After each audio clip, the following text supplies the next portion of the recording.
5 o'clock is our time. San Antonio's first news. Good Tuesday morning. I'm Charity McCurdy. Among our top stories, tornadoes cause deadly destruction in North Texas. Closing arguments begin in Trump's hush money trial. We'll have more ahead. First, traffic and weather together every 10 minutes in mornings.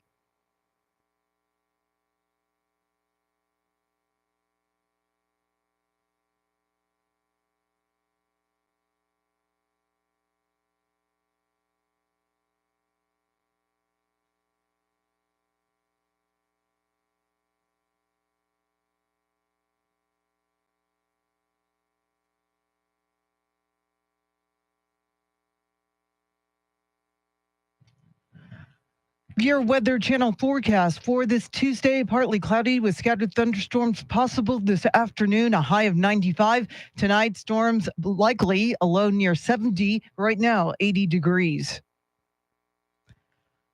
Well, several states are recovering from the impact of several tornadoes that rampaged through the region over the weekend. Fox weather correspondent Max Gordon has more from Valley View, Texas. This tornado, the deadliest to hit Texas since 2015. Among the dead, a 2-year-old and 5-year-old. The tornado hit northern Texas late Saturday night, tearing through an RV park, destroying more than 200 homes and damaging around 120 others. Governor Greg Abbott pledged his support for storm victims and praised Texans for coming to each other's aid in the immediate aftermath. President Biden spoke to Governor Abbott as well as Governors Kevin Stitt of Oklahoma and Sarah Huckabee Sanders of Arkansas, expressing his condolences for the lives lost. Between Friday and Sunday, there were 38 confirmed tornadoes that touched down across 10 states. Along with the victims in North Texas, 2 people died after an EF3 tornado hit northeastern Oklahoma. 8 storm-related deaths were reported in Arkansas, and 4 people died in Kentucky. At least 7 people were killed in Texas and at least 100 injured. Well, closing arguments in the hush money trial of former President Trump are expected today. Fox's Tanya J. Powers has more on Decision 2024. The jury in former President Trump's hush money trial is expected to hear closing arguments after being sent home by Judge Juan Merchan last Tuesday for a long break after the defense rested its case. Deliberations could begin as early as tomorrow. Former President Trump is charged with 34 felony counts of falsifying business records. He has pleaded not guilty. Prosecutors say he falsified those records to cover up campaign finance violations. The charges are connected to a 2016 hush money payment made to adult film star Stormy Daniels to buy her silence over her claim that she'd had a sexual encounter with the former president in 2006, something he says never happened. In New York City, Tanya J. Powers, Fox News. Well, one of the most closely watched runoff races today will be in District 21, where House Speaker Dave Phelan faces challenger David Covey, who has the endorsements of Texas Attorney General Ken Paxton, Lieutenant Governor Dan Patrick, and former President Trump. Governor Abbott has not made an official endorsement in the race. The contest is the state's most expensive House race in history. In total, Phelan and 7 other House Republican incumbents face runoffs today. Well, a new report says millions of children worldwide have fallen victim to sexual exploitation online. The findings out of the University of Edinburgh in Scotland estimate nearly 13% of the world's children have been exposed to sexual videos and pictures without their consent. That's roughly 302 million kids. Also, a similar number is believed to have experienced sexual conversations. The U.S. is seen as high risk, with an estimated 14 million admitted male offenders, but more online abuse alerts are seen in the Middle East and North Africa. Sexual images are spread most in North America, but solicitation and extortion are most prevalent in Eastern and Southern Africa.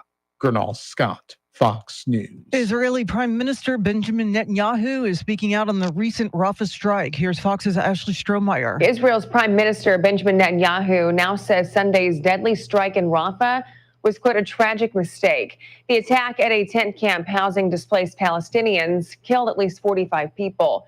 Israel's military initially called it a precise airstrike on Hamas compound, but opened an investigation once details of the deadly strike emerged. A statement from a National Security Council spokesman says Israel must take every precaution possible to protect civilians. Police are investigating after an elderly woman was killed by a stray bullet in downtown San Antonio Sunday night.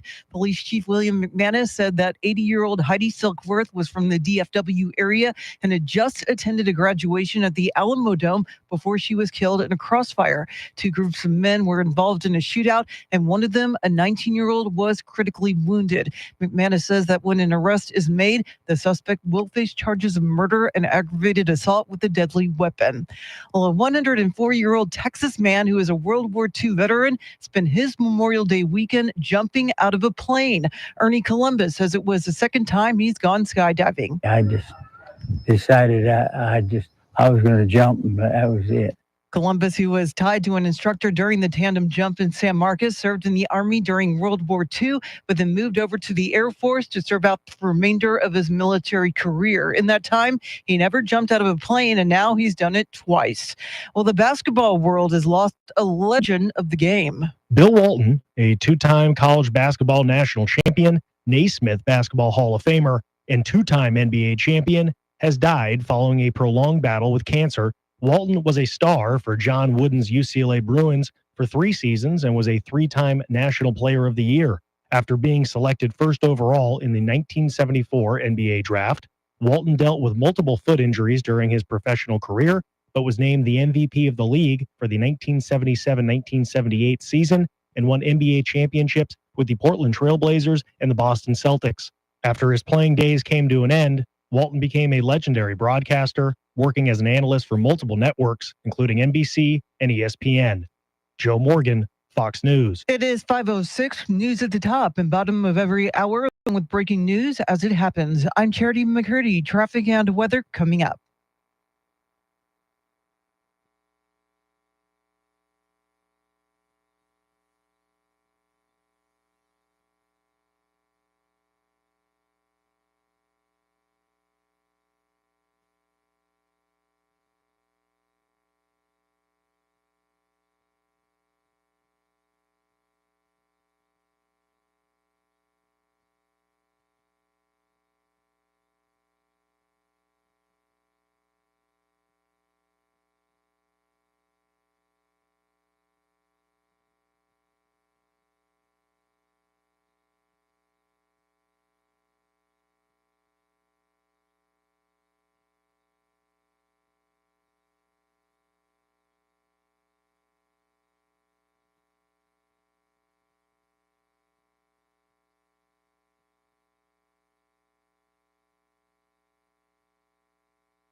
Thank you. Look, what is happening? Andrew Zimmel, what's going on? We used to.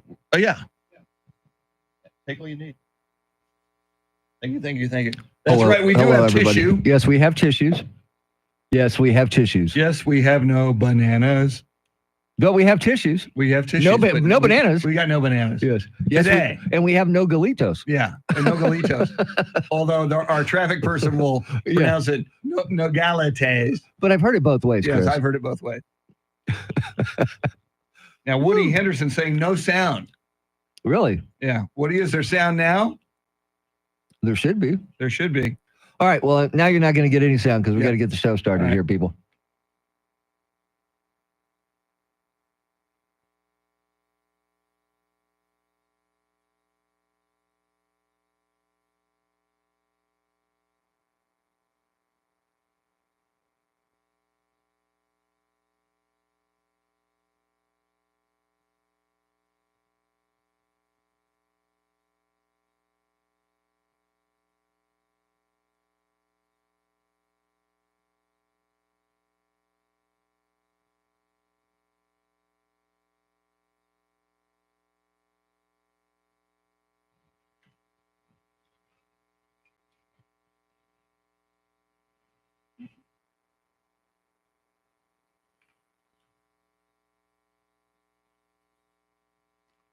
Welcome into this beautiful day, Tuesday, May 28th, 2024. 31 days until the first presidential debate on CNN. Get your popcorn ready. 61 days until the Victor Wembanyama Olympics in Paris.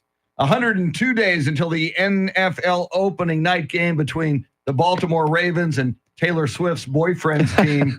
And 161 days until the 2024 election. What could possibly go wrong? Look who's back, Charity. It is Mr. T, Tim Merriman. And Yes. that's quite a tan you got there. Hey, I was under an umbrella. I was trying to be good. I did not want to get sunburned, and I bought these shirts that are 50 SPF. Nice. And when you get in the water with them, it's like built-in air conditioning. It's Ooh. awesome.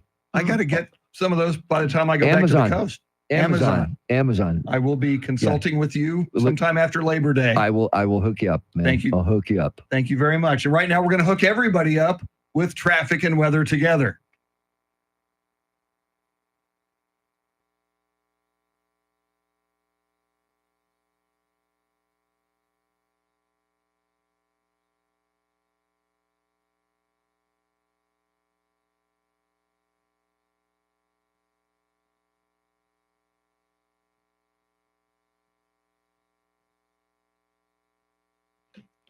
Scattered clouds with the possibility of an isolated thunderstorm developing this afternoon. Highs in the mid to upper 90s. Tomorrow, a mixture of clouds and sunshine, a stray shower, thunderstorm possible, highs in the low 90s.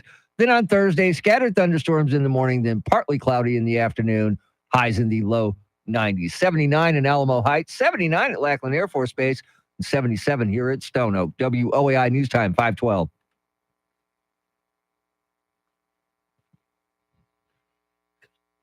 Ooh, I totally forgot. It's Tuesday. That means it is a Yacht Rock Tuesday. Man, I yacht rocked all week on the beach. Were you cranking the Yacht Rock I was music? cranking the yacht rock. I was on the iHeart app with the yacht rock station. Outstanding. Yeah. It was great. Did you wear a captain's? No, I didn't. Yeah. I left it here. Sorry, I did not. What was your drink of choice on the beach, by the way? Beer, Okay. lots of beer. What kind of beer? Was it a Charity McCurdy No. approved No, shishi It was not. craft beer? no. See, here's high my end. no. Here's Nothing my but the finest. here's my thinking. I'm on the beach. I want to stay hydrated, so I get Coors Light. Mm. Get the best of both worlds. I'm a Michelob Ultra guy. I'm not proud. It's like people go, ew, Michelob Ultra. You may as well drink water. Like, well, if you're you on know, the beach, you want to stay hydrated. yeah. So yes, good I stay idea. hydrated. Good deal. Charity McCurdy, how was your Memorial Day weekend? You know, I spent every single day at the pool. Yeah. Every Great. single day. The kids absolutely loved it. We went to a few restaurants, but for the most part, stayed home. Yes. What about you? Similar. I was in the pool, I think 2 of the 3 weekend days. And yeah, it was very, very nice to and with those hot triple digit temperatures, the water, and I'm a big wimp, as you know. I like my pool water. I don't like it 68 degrees. I like it more of 77 degrees. And the water. So you like a bath water? Is Yes, what you're looking at. give me the Yes, bath no, water. I want it I'm cold. a happy guy. Yeah. And you won our official I was just gonna 100-day prediction. It clocked in on Saturday, I believe. I got just by a day. What was interesting, Mr. T, it was forecast 100 on Friday. Yes. If that would have happened, Charity would have been 8 days away. I would have been 9 days Right. away. And If then it- it happened the next day. So I was 8 days away and Charity was 9 days away. And if it was one more day, Then yes. you would have won it. Yeah, it So would've been or close, something yeah. like that. Yeah. But we have one more. We Yes. all predicted the number of 100-degree days. I think I had the most. I had something like 70. Yeah, I think I, I have got it written 60 down. and I'll you look it have up. 70. Yeah. So the two of you can still win that one. Okay. Great. Very, very cool. I don't want to win that one. Well, coming up, Mr. T had a brush with fame, a brush with greatness on the beach. Well, yes. Who was it? How did he handle it? And we might have to open up the discussion on brushes with fame amongst all of us. We'll get to that and a whole lot more. Of course, we will cover all of the big stories of the day. At least 22 dead across 4 states. Horrible, severe weather over the weekend. And we've got closing arguments today in that Donald Trump hush money trial in Manhattan. That and a whole lot more coming up. It is San Antonio's First News, WOAI News Time, 5:15. Well, thank you, Rooster. Woohoo!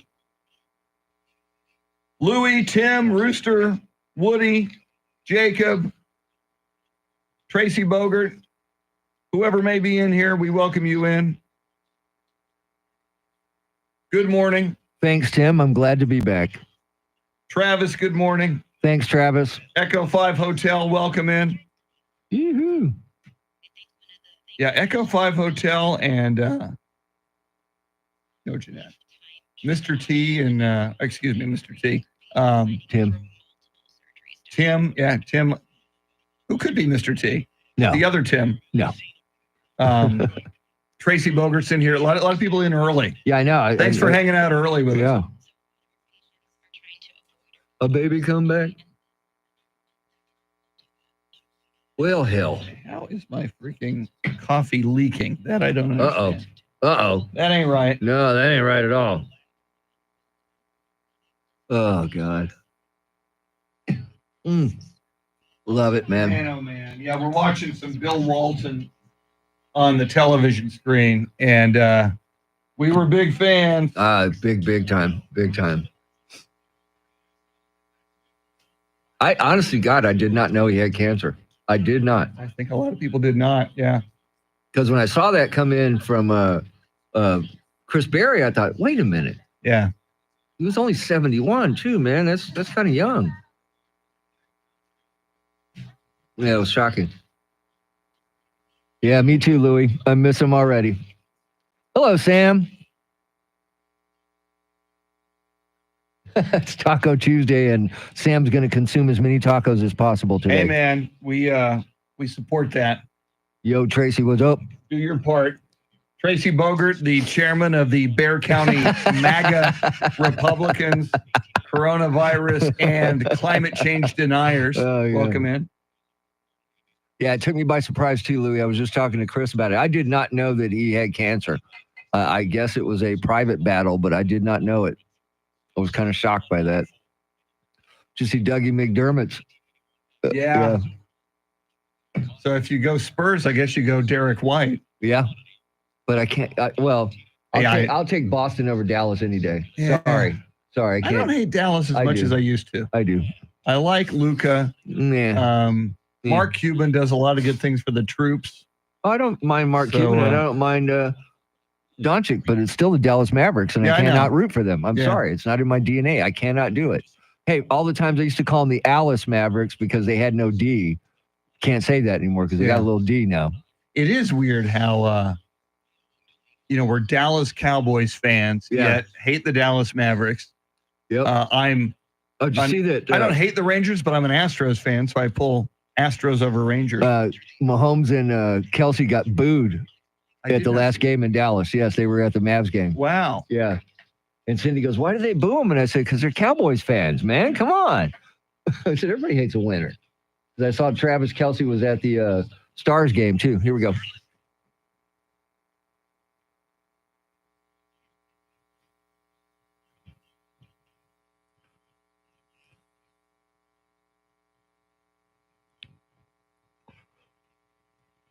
Just ahead of headlines, traffic and weather together.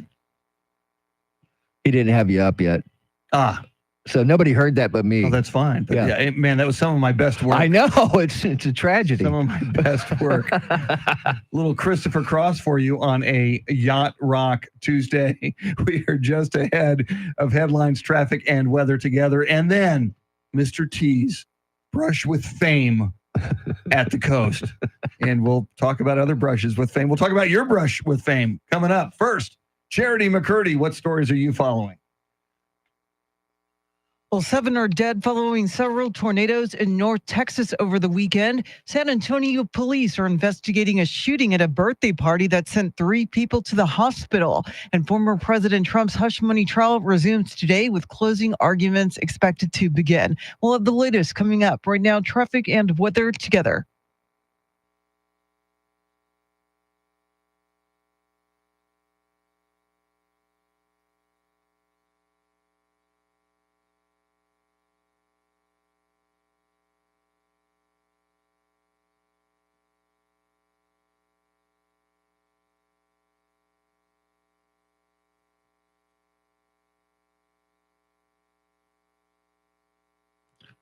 Scattered clouds with the possibility of an isolated thunderstorm developing this afternoon. Highs in mid to upper 90s. Tomorrow, clouds and sunshine. Stray shower thunderstorm possible. Highs in the low 90s. And then on Thursday, scattered thunderstorms in the morning, then partly cloudy in the afternoon. Highs in the low 90s. 79 in Cibolo. 79 at Randolph Air Force Base. And 78 here in Stone Oak. WOAI News Time 520.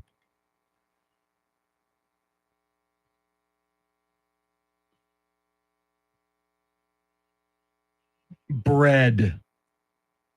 I always wonder when they named that band. You know, Like, hey guys, what do we want to call our band? I like bread. Hey, bread. Butter? Should we add butter? No, just bread. Just bread. It's a Yacht Rock Tuesday. Welcome in. That is Mr. T. She's Charity McCurdy. I'm Chris Duell. Charlie Parker will be along with Those Were the Days in the next hour. He'll also join us at 8:20. EJ Pacheco and Andrew Zimmel flying the Millennium Falcon. And Andrew's also directing our YouTube stream. We're live on video on YouTube. Just go search 1200 WOAI. You can find us. Lots of people already in there with us. There's a live chat, so you can chat with us live and in real time and also chat with other viewers. It's a cool thing. So, Mr. T, you're sitting on the beach, enjoying a Coors Light, minding your own business, and something happened. Yeah, so you can call it brush with fame. He's famous. He's been on TV. But we're sitting there Friday. We just got to the beach. I'm sitting there. I just cracked my first beer, sitting under the umbrella, and walks right in front of me Daryl Sheets and his son Brandon. Now, if you're not familiar with Daryl Sheets, Storage Wars. Storage Wars. He was one of the stars of Storage Wars. Okay. And I looked at Cindy and I said, look, there's Daryl and Brandon from Storage Wars. She says, are you sure? And I said, hold on. And he yelled out, Daryl! And turned around and looked, and I just waved at him. I didn't What go did you do? He waved back. Oh, okay. Yeah, I didn't bother him. I didn't walk up and say, hey, man, I love you, man. You know, Can I get a selfie with you? yeah, because look, I haven't watched that show in years, but I did recognize him by the tattoos, and then I saw his son with him, and I went, there, that's the guys from Storage Wars. Very, very cool. Yeah, it was kind of cool. And then our good friend Steeler Rob went to the Colorado Rockies-Phillies game over the weekend, and Goldberg was on his plane. Whoa. So he's got a picture of him and Goldberg at the gate together. Very cool. Yeah, which was very cool. And then he had a sign at the game that said, yo, Mr. T. He was sitting right behind the plate. I didn't get to see the game, so I don't know if it ever made it on TV, but he sent a picture to me of him with the sign. Very nice. Yeah, so it was cool. There must be some YouTube highlights of that Somewhere. Colorado Rockies game Yeah. where you can find the Yo Mr. T sign. Yeah. I just wonder if it made it on TV or not. Not that I would have seen it, but it would have been cool. Maybe we'll find it out there. Everything exists now on the internet. That's true. You can find That's it. true. Charity McCurdy, any brushes with fame that you'd like to share? You know, I've met a few people while doing reporting. Joe Montana comes to mind. Wow. You know, I talked about catch. David Lee Roth before, but the one that really made a lasting impact is the time I was a waitress at a restaurant in Stone Oak called Taipei, which is a favorite place of Tim Duncan and Antonio Daniels. And they were seated in my section, and I was a nervous wreck. They wanted like 3 Dr. Peppers lined up. They had this special fried rice order that I just did not want to screw up. I had to get it right. But what made the real huge impact was when Tim Duncan remembered my name and said, excuse me, Charity, Wow. more duck sauce, please. And I was like, Outstanding. yes. And I Wow. can't believe you remembered my name. So Wow. that was my brushes with fame. You need to make that a t-shirt. Yes. Excuse me, Charity, more duck sauce, please. Tim Duncan, Tim Duncan. We might have to make that I like t-shirt that. for I you. He like was that. so polite. And Very, it was a very good cool. tipper, too. So that's good to hear. That's always good to good to hear, hear. yeah. It's a good tipper. All right, Charity. We want to hear, I'll share one a little bit later, but we Okay. want to hear from the people. If they've had a brush with fame, how would they share their brushes with fame with us? The absolutely free iHeartRadio app. You just search the radio station 1200 WOAI. You hit that talkback button 30 seconds and let us know all about your brushes with fame, the good and the bad and the ugly. Ooh, I So like if you that. say bad and ugly, I imagine those would be Tommy Lee Jones stories. Always, from- yes, always Tommy yes. Lee Jones. We got to hear that one again. All right. So yeah, hit us up. We want to hear about your brushes with fame. We'll play them on the radio. We will react to them as well. Lots more to talk about. In fact, coming up at 5:40, we will talk about the deadly severe weather, not only in Texas, but across multiple states that took the lives of at least 22 people over the weekend. We'll get into that and a lot more. Coming right up, though, your Fox Business Report, WOAI News Time 525.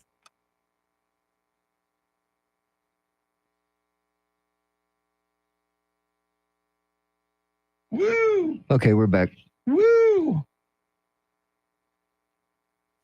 Yeah, I've told my Tommy Lee Jones story on the air. He tried to get me thrown out of Koikawa sushi restaurant because I was talking too loudly. So he threw a tantrum and almost knocked the table over. Let's see. I'm going to tell Charity, even though we teased it, that we'll talk severe weather coming up here. 540.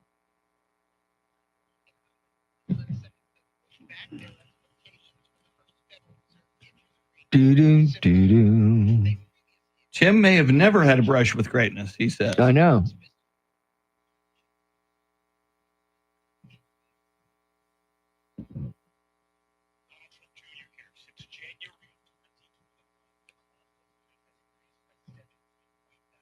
Then there's always my Evel Knievel story.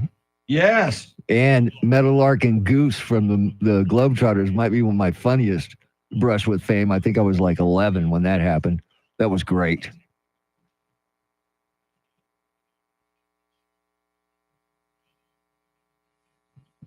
Let's see. I've got to put in some maybe a ... so I can read Travis's. Yeah, Travis. I can't. I know. It's something about Iron Eagle. Like Lou most, I run Gossett. across the Spurs here and there, but when I was in the Air Force at Edwards Air Force Base, I used to fly little planes out of Rosamond Air Park. By the way, they filmed Iron Eagle out there. Okay. Oh, Anson Williams, Potsy. Love Nice. me some Potsy. I used to love Happy Days, man. My God. Very nice. The only guy I've ever met who met Potsy. No kidding. Yeah. No kidding. I got to stretch. Yeah, but Cindy couldn't believe I yelled at Daryl. I was like, well, I want to make sure it was him. Yeah. Nothing wrong with that. And he looks bigger on TV. Not that tall. I once, very early on when I went to USC, I was in Westwood in a card shop, and Charles Bronson Oh my was in God. there. He was Oh like my that God. tall. Oh my God. He was tiny, Mr. tiny. Majestic. Yes. The God. Great Escape. The Great Escape. Death Wish. He was tiny. Death Wish Yeah. 1 through 4. Mhm. I love me some Charles Bronson, man. Yeah, it's amazing when you see him. Yeah. It's like I went to the grand opening of Planet Hollywood downtown when they opened it here, Mhm. and Arnold Schwarzenegger and Sly Stallone were there. Yes. Both of them, Tiny. little Yeah. dudes, man, Yeah. little guys. They're like, holy crap, man. That kind of bothered me because I thought all this time. Yeah, I think they still are touring, but no Meadowlark and no Goose anymore. But this was a long time ago. Yeah. I remember. Yeah, I have to tell that one. That was hilarious. My mom holding on to her purse because two black guys get it. I was laughing. I thought it was funny. Oh, God. Yeah, I was supposed to go out. My sister in Seguin texted me Thursday night after we got back. We got back at noon on Thursday. Said, hey, this friend of the family's was coming over there Friday evening. Why don't me and Cindy come over? Well, Friday I'm looking at Cindy and I go, man, traffic's going to suck on I-10. I don't want to do it. So I texted my sister back and I said, look, we're not going to come. And she goes, I don't blame you. They went to New Braunfels. They live on right off of 46 between Seguin and New Braunfels. Uh-huh. They went into New Braunfels. It took them 2.5 hours to get back to their house. Jesus Christ. Said traffic was just so bad. And I said, well, that's what I did not want to do. Steve DeRocco is in here, the original Rock. Stephen DeRocco, co-founder of the San Antonio Polar Bear Club. In fact, The Rock was with me one of the days this weekend in the pool. Oh, was he? Yes. Oh, cool. Tracy Bogert says the original Rock. Yes. Oh, look, Jeanette just finally sent her stuff in. Oh, nice. Telling you, this girl just don't get it.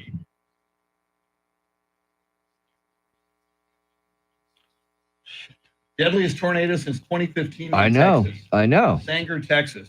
I know. Jesus. That's up north of Dallas, I believe. Yeah. Wow. Yeah, I saw that when the people ran into that gas station during the tornado, and they talked to some girl, and she said it was like they were standing outside. The tornado came through, and she said it was like, yeah, here's a video that she shot right there. And I mean, she said it was like look at that. Look at that. Yeah. That's just unbelievable, man. Wow. That was just They're unbelievable. 23. They've got that number at 23 Yeah. now. Okay. Yeah. My God. And I we have said audio. this last week. Yeah. I was talking to Charity. Does it seem like there's more tornado?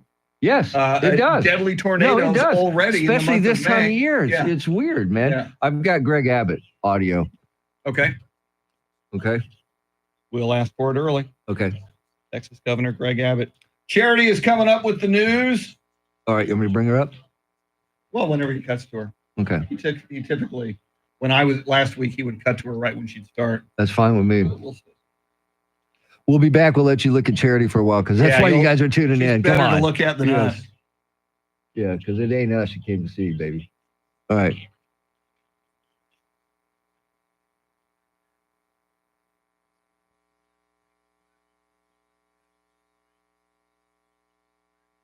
.532 is our time. San Antonio's first news. Good Tuesday morning. I'm Charity McCurdy. Among our top stories, several tornadoes in North Texas lead to death and destruction, and former President Trump hit the campaign trail over the weekend. Details ahead. First, traffic and weather together every 10 minutes in mornings.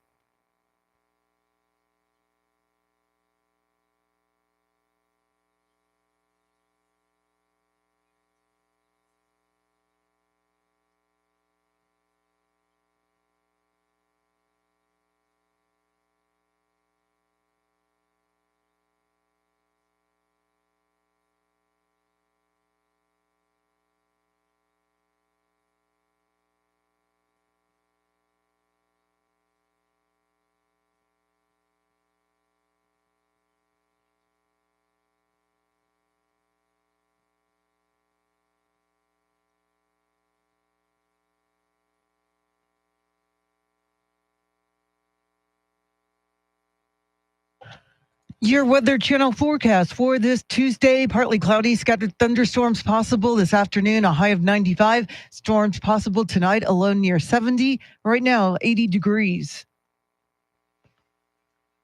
Well, damaging tornadoes hit America's heartland over the Memorial Day weekend, leaving more than a dozen people dead. Here's Fox Weather's Max Gordon from Valley View, Texas. The tornado hit northern Texas late Saturday night. It tore through an RV park, destroyed more than 200 homes, and damaged around 120 homes. Between Friday and Sunday, there were 38 confirmed tornadoes that touched down across 10 states, and the death toll from these tornadoes has been climbing. Along with the 7 dead in North Texas, 2 people died after an EF3 tornado hit northeastern Oklahoma. 8 storm-related deaths were reported in Arkansas, and 4 people died in Kentucky due to storms. Governor Abbott visited Cook County on Sunday, where he issued a disaster declaration. San Antonio police are investigating a Northwest Side shooting at a birthday party that sent 3 people to the hospital.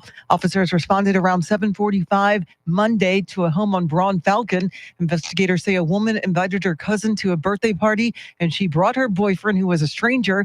The homeowner asked the boyfriend to leave because he brought a handgun to the party. After the homeowner got a rifle, the 2 men opened fire. The homeowner and the cousin were both shot in the left foot, and the boyfriend was wounded in the forearm. All 3 are hospitalized. Well, former President Trump hit the campaign trail over the Memorial Day weekend. Here's Fox's Peter Ducey with more on Decision 2024. Biden not making a play for libertarian votes, but Kennedy and Donald Trump are, with appearances at a noisy libertarian convention. What is the reason to take a chance of having this horrible president destroy our country, which he will do in far less than 4 years? It's not going to take 4 years. Trump's campaign statements have mostly been outside courtrooms this cycle, and with closing arguments in his New York criminal trial set to begin, the former president's attorneys believe this week's jury instructions from the judge won't be fair. Guilty or not, expect President Biden to speak extensively about Trump's verdict from the White House for the first time. And President Biden and Trump hold their first of two presidential debates next month. Meanwhile, Matthew McConaughey is dipping his toes back into politics. The Texas native is campaigning for his friend, Texas Congressman Tony Gonzalez, who represents his hometown of Uvalde. The pair bonded after the Uvalde school shooting over their frustrations with politics. Matthew does not get involved in any race that I know of other than mine, so I was excited about that. The actor's support has bolstered federal efforts to fund school safety and mental health. McConaughey recorded a robocall that went out over the weekend. It encouraged those in the sprawling district to vote for Gonzalez in today's runoff election. I'm Beth Myers, News Radio 1200 WOAI. Well, Fort Sam Houston National Cemetery is planning to add more than 40,000 new spaces before the end of the year. The new spaces are part of a 5-year plan to develop another 23 acres for burials. Cemetery Director Jerry Leffler says the new burial and cremation spaces will be available by this fall and should extend the life of the cemetery by about 20 years. Some 180,000 veterans and their relatives are buried or memorialized at the cemetery. Thousands of people visited during the Memorial Day weekend. Well, Israeli forces are facing backlash for a recent airstrike inside of Rafah. Here's Fox's Trey Yingst. Israel launched airstrikes against Gaza's southernmost city of Rafah, targeting 2 senior Hamas militants. In the process, they reportedly killed dozens of civilians who were sheltering in tents.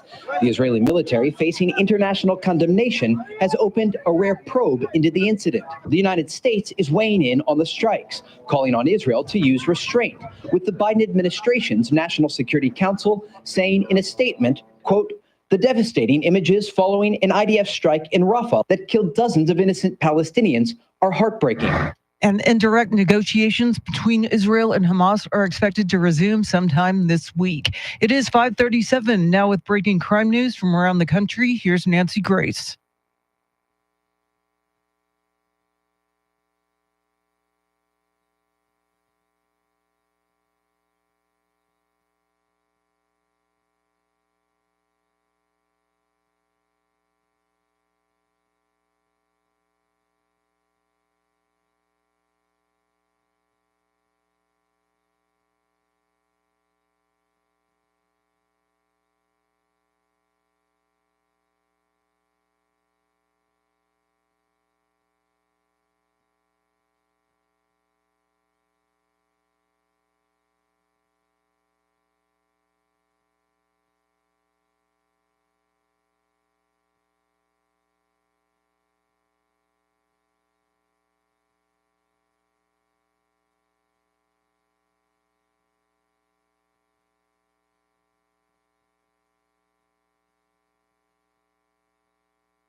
Traffic and weather together in a minute. But first, to check of your money and the world of business, we say good morning and welcome back to Ed Corey live at the Bloomberg News Desk.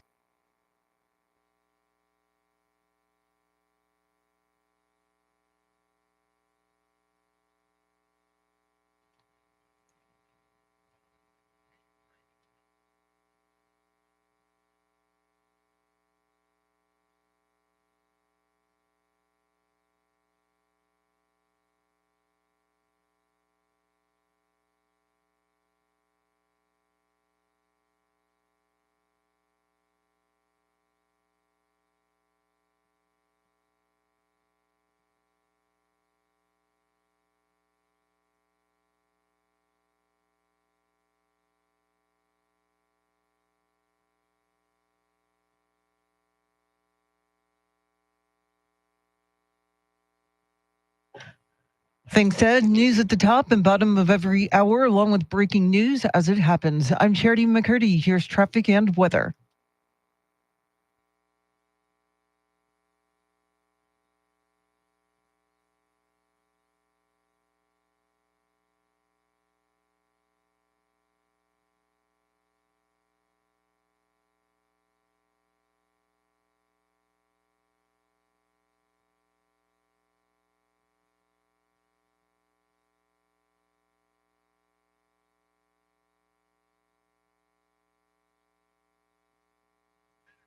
Hello to the people. Day, welcome in. Everybody in here. Renee, welcome in. We are almost back on air. We'll talk about the deadly storms over the weekend.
San Antonio's first news on a Yacht Rock Tuesday.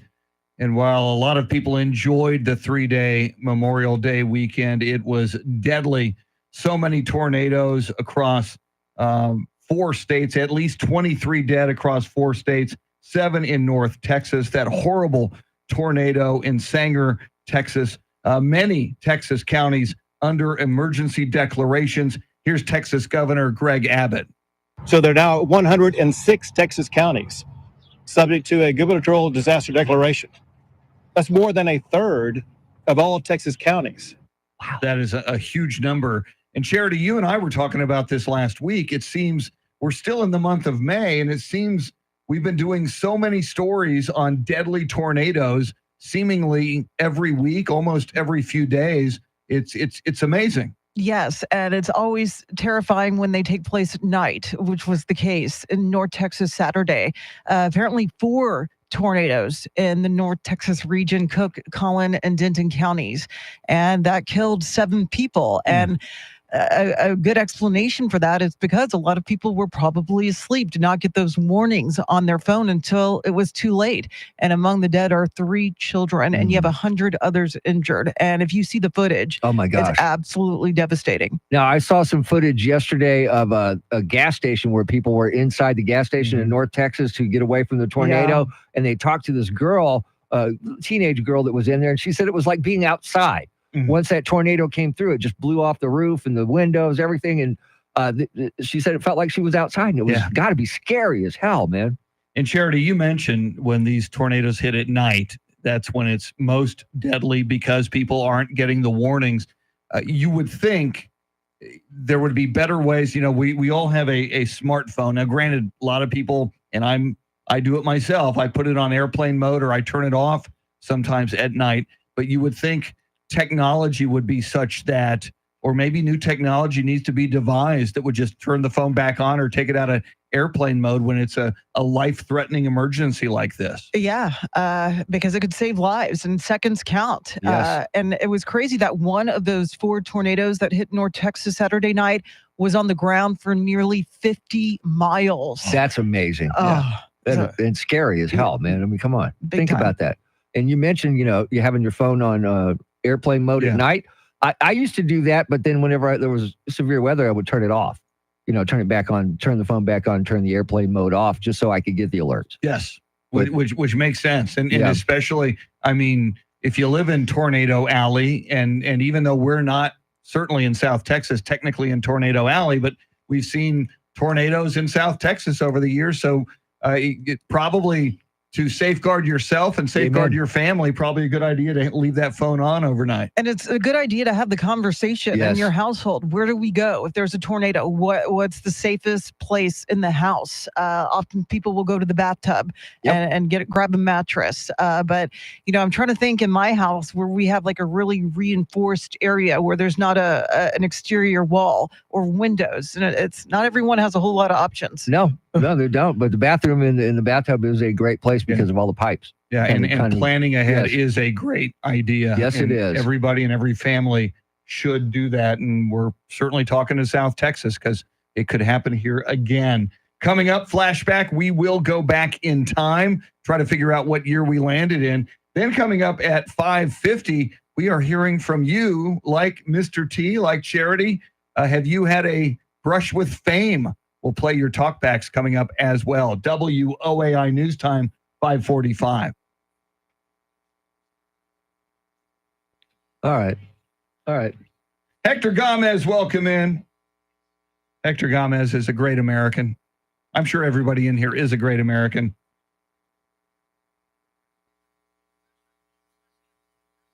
Grapefruit size hail. My God, Tracy. I can't even. Can you imagine getting hit by a grapefruit size hail? It might be the No. last thing that ever happened to you.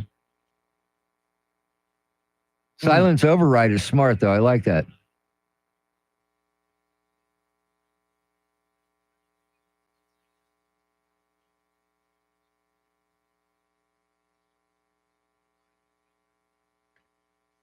Connie Chambers, welcome in. Hello, Connie. Hello, Connie.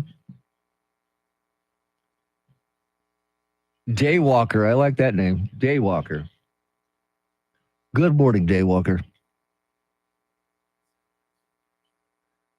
So do you run at night? Since you're a daywalker, do you run at night?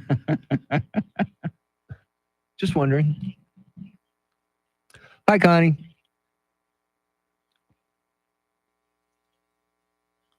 Jim R., welcome in from Clemson, South Carolina. Very nice. Wow. Clemson, home of Charlie Waters. Yes, sir. Longtime Dallas Cowboy. And the one that all the ladies love, Charlie Waters. Yes. Yes. Yeah, I when I was in high school, so many girls I knew loved Charlie, and they would talk about, and I found His it so buns. foreign. His buns. Yeah. Yeah. And It's like I used to hear wait a that minute, all the I'm time. watching the game. You're watching Yeah. Charlie Waters' butt. Come on. If you watch, keep your eye on the game. Yeah. Oh, yeah. Yeah, I had heard him that on. all the time. I brought that up to him. He goes, "Yeah, I heard that too." Of course you did. You're Charlie freaking Waters, man.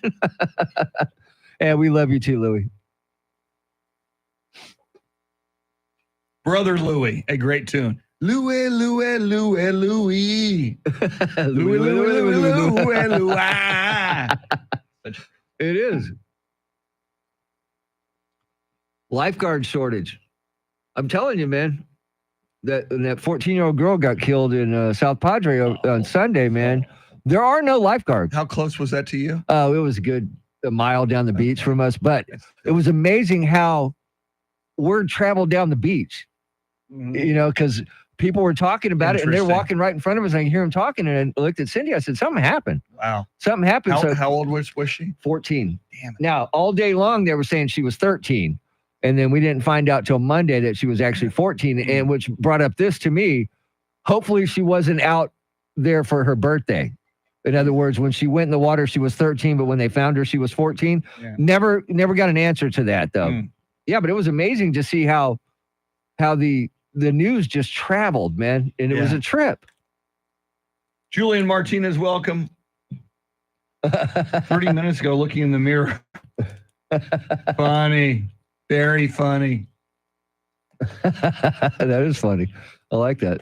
I like it.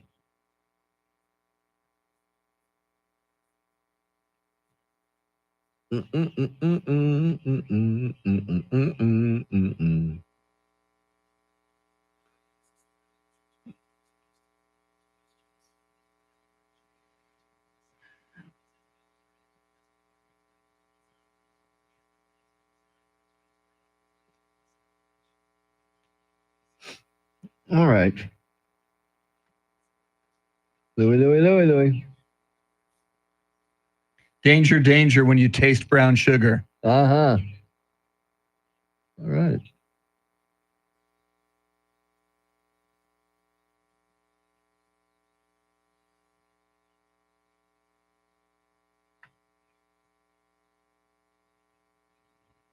Oh, we got 3.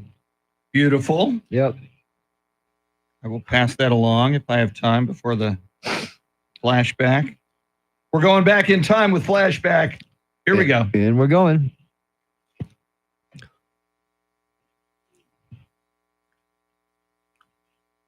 It is time to go back in time. But what year will we land in? See if you can figure it out. We'll try to figure it out. Let's play flashback.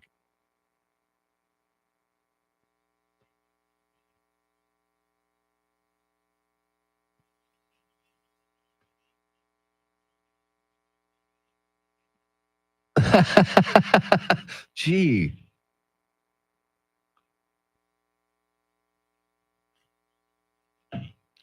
Woo!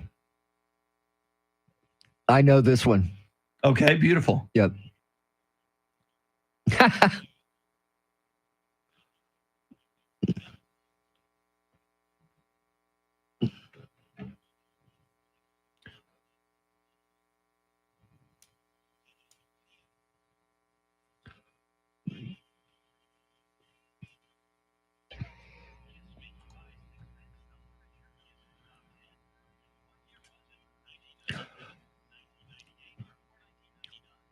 We don't play enough Sixpence None the Richer on this program. We really don't. Mr. T, you called it. What do you got? I go with 99. 99. Charity, you want to dispute that? No. Nor do I. Let's find out.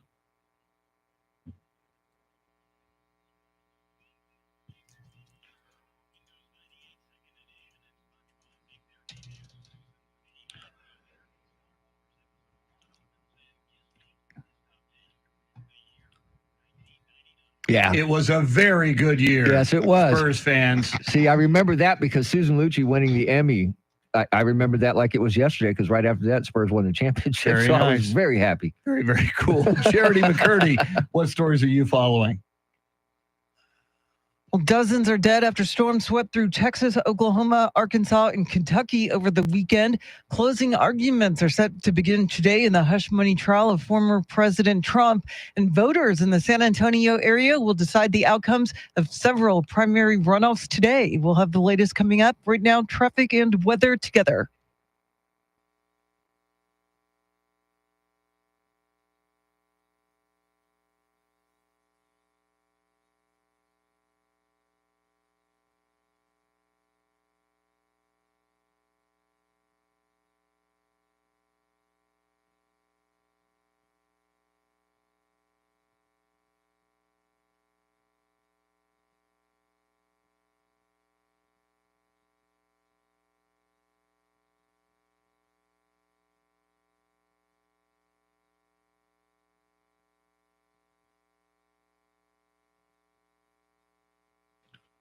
Scattered clouds with the possibility of an isolated thunderstorm developing this afternoon. Highs in the mid to upper 90s. Tomorrow, a mixture of clouds and sunshine, a stray shower or thunderstorm possible. Highs in the low 90s. Then on Thursday, scattered thunderstorms in the morning, then partly cloudy skies in the afternoon. Highs in the low 90s. It is 79 at SeaWorld, 79 around Randolph Air Force Base, and 78 here in Stone Oak. WOAI News Time, 5:53.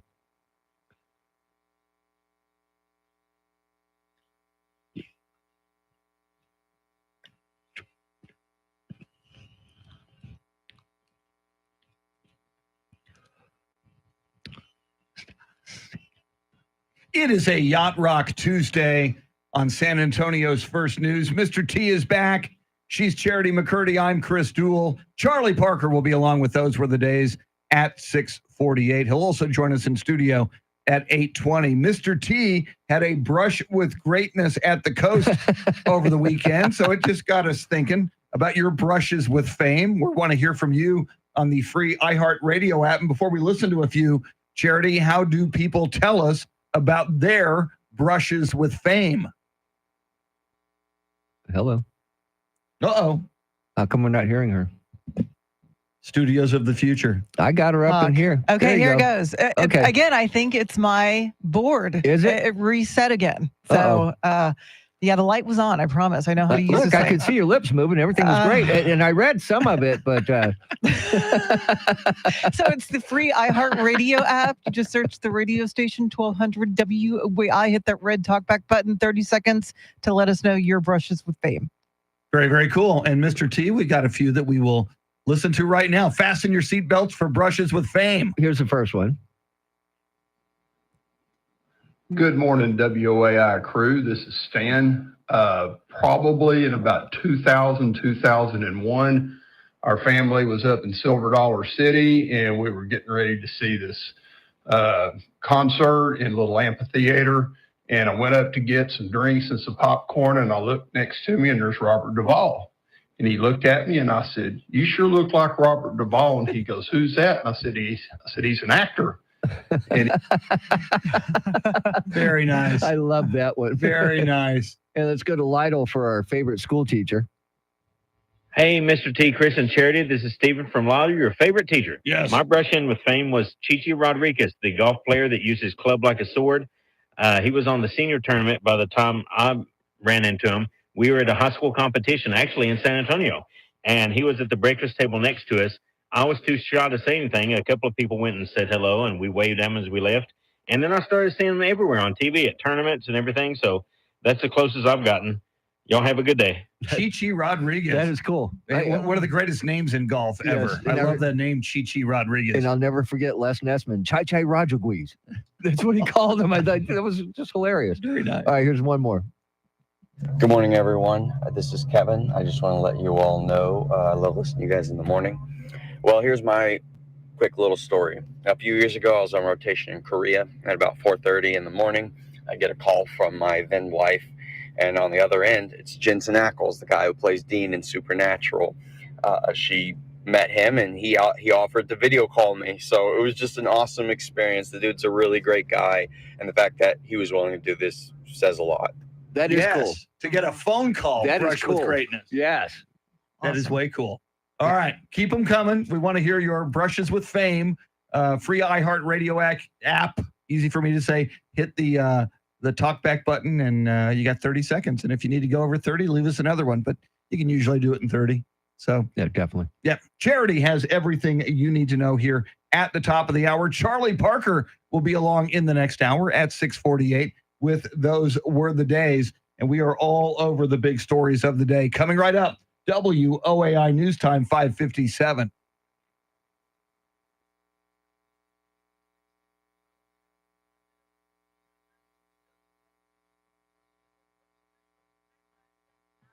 Yes. All right. Tracy Bogert says he ran into me at Gabe Quintanilla's birthday party. That is a brush with fame. That's a very low level brush with some dude on the radio. Day Walker, Forrest Gregg at a football camp. That's pretty cool. Yes. That's pretty cool. Very nice.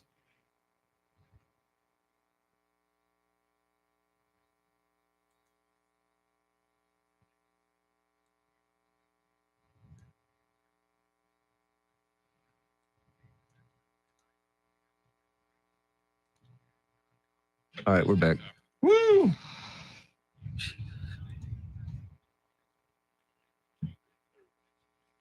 Oh, this cracks me up, man. What was that? They try to run down this hill. Okay. And they always end up going, I think they're chasing cheese wheels, actually, is what I think they're doing. Yes.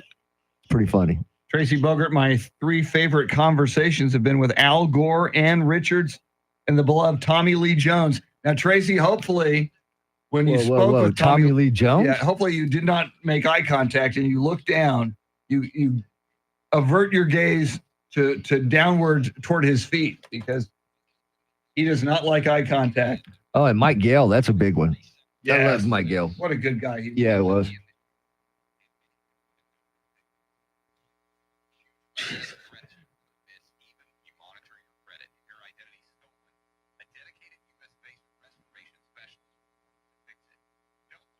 What? What did I do? Was Mr. T playing some game at Randy's Christmas party, huh? I do not remember that. Mr. T playing some game at Randy's Christmas party. Okay, I don't remember that one. Oh, I remember. Okay, now I know who you're talking about. The guy used to work here, Randall. I know him as Randall. Okay. Yeah, and so Connie was playing this game where they wrap toys in saran wrap. Okay. And you pass it to your left, and you got to try to unwrap it, and there's like a time limit, and then when you get to a thing, you get to keep whatever's inside of it. It's a trip. We did it at Randall. I forget Randall's last name, but he used to work here And he invited us to his Christmas party. So now I remember you, Connie. Woo! Woohoo! Charities news is coming right up. In about 44 seconds, to be honest with you. And what are we talking here?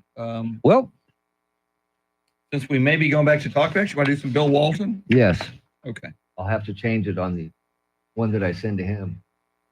Because, can't have any empty thing.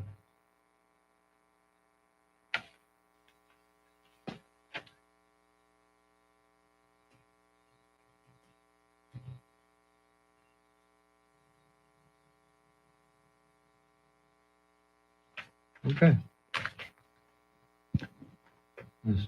We'll be back on the other side of the news. We're going to talk some Bill Walton. Yes. Coming up. Yes. Have a good one.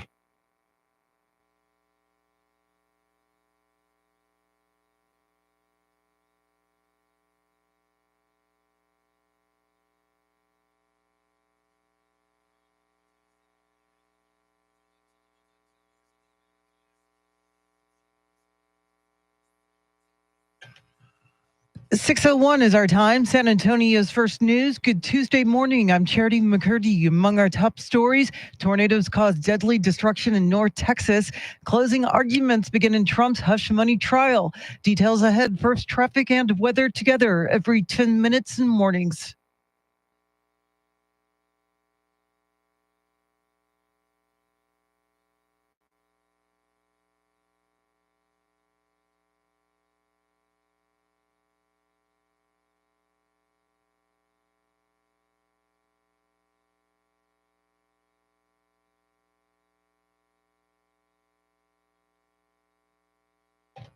Your Weather Channel forecast for this Tuesday: partly cloudy, scattered thunderstorms possible this afternoon, a high of 95. Tonight, storms likely, a low near 70. Right now, 79 degrees.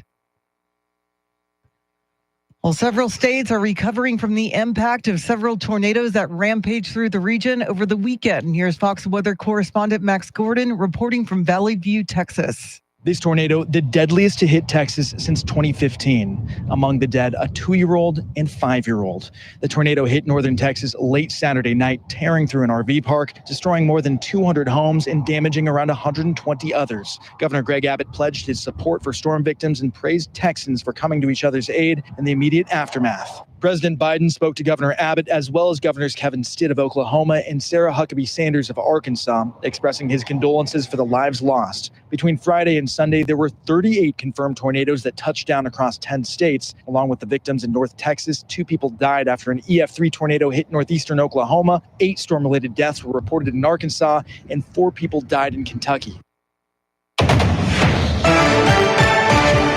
Closing arguments in the hush money trial of former President Trump are expected today.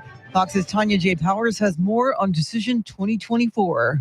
The jury in former President Trump's hush money trial is expected to hear closing arguments after being sent home by Judge Juan Merchan last Tuesday for a long break after the defense rested its case.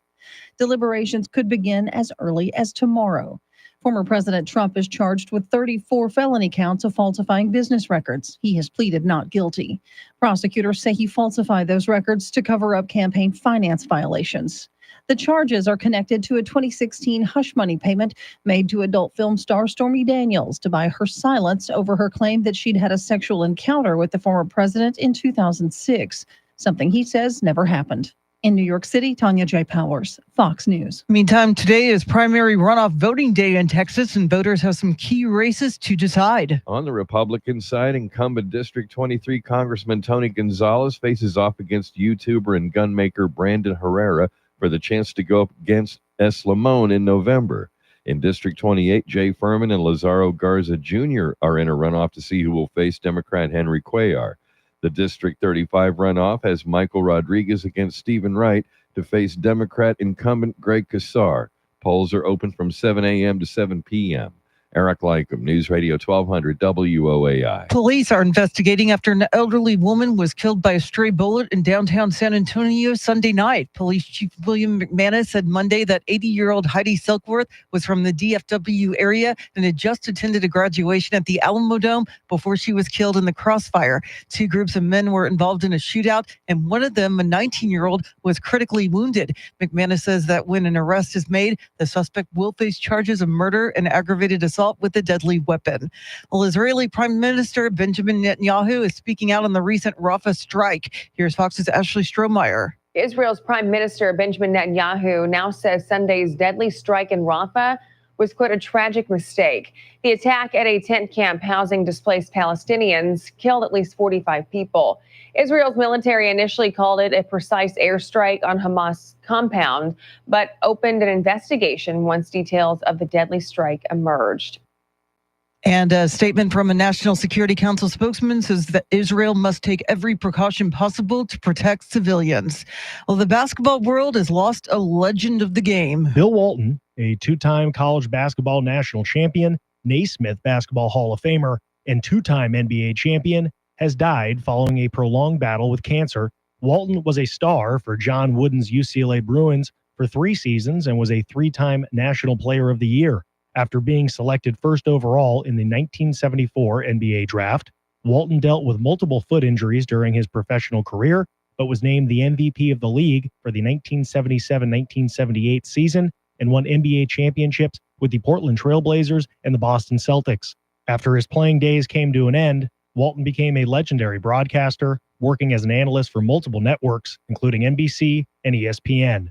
Joe Morgan, Fox News. It is 6:06, news at the top and bottom of every hour, along with breaking news as it happens. I'm Charity McCurdy, traffic and weather coming up.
San Antonio's first news on a Yacht Rock Tuesday. He is Mr. T, Tim Merriman. She's Charity McCurdy. Charlie Parker will be along with Those Were the Days coming up at 6:48. He'll also join us in studio at 8:20. Andrew Zimmel and EJ Pacheco flying the Millennium Falcon. Andrew directing our YouTube live video stream. If you want to join us on YouTube, Just search 1200 WOAI. You can find us that way. Coming up, a basketball legend passes away yesterday. We'll talk about him. He was quite unique, if you know who we're talking about, and you certainly will in just a moment. But right now, first, let's get you caught up on traffic and weather together.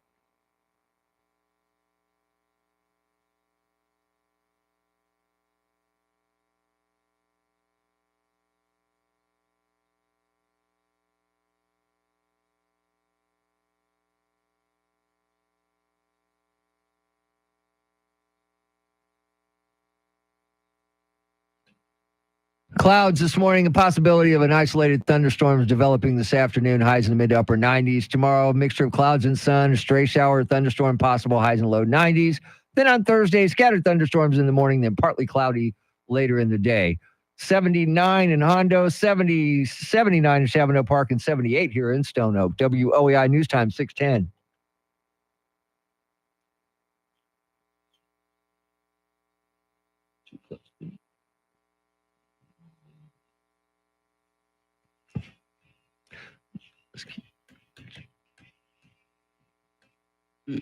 The Grateful Dead, the favorite band of one Bill Walton, that song Truckin'. And at many a Grateful Dead concert, you would see the big redhead, 7'1" Bill Walton, actually listed at 6'11". A lot of people who played against him said he was taller than that. He was really, really close to 7 feet tall. Bill Walton had a Hall of Fame career. There was an amazing, about a little over a year ago, a 30 for 30 documentary on ESPN, a 4-parter that was just phenomenal. I was a huge fan of Bill Walton, passed away at the age of 71 after a battle with cancer. And Charity, one of the things I loved about him, one of the many things, he loved and appreciated the San Antonio Spurs, Tim Duncan, Greg Popovich, the whole package. Last year, during the Spurs' 50th anniversary, they put out this multi-part documentary on YouTube. And quite often, one of the talking heads talking about the greatness of the Spurs was Bill Walton. Oh, wow. I've got to check that out. What I remember Bill Walton for was just his broadcasting style. I mean, you had to be prepared because he could go completely off the rails. You ask him one question and 20 minutes later, he might be wrapping it up at that point. Yeah, he might be. And fascinating that he had such a great broadcasting career because he had a stutter. Yes, he had a stutter. Yes, he had a very bad stutter originally. You wouldn't think that would work as well as it did, but I loved watching NBA games, college games when he was sitting there as a color commentator because, like Charity said, you never knew what was coming. Yeah, and I just loved I just loved his stream of consciousness.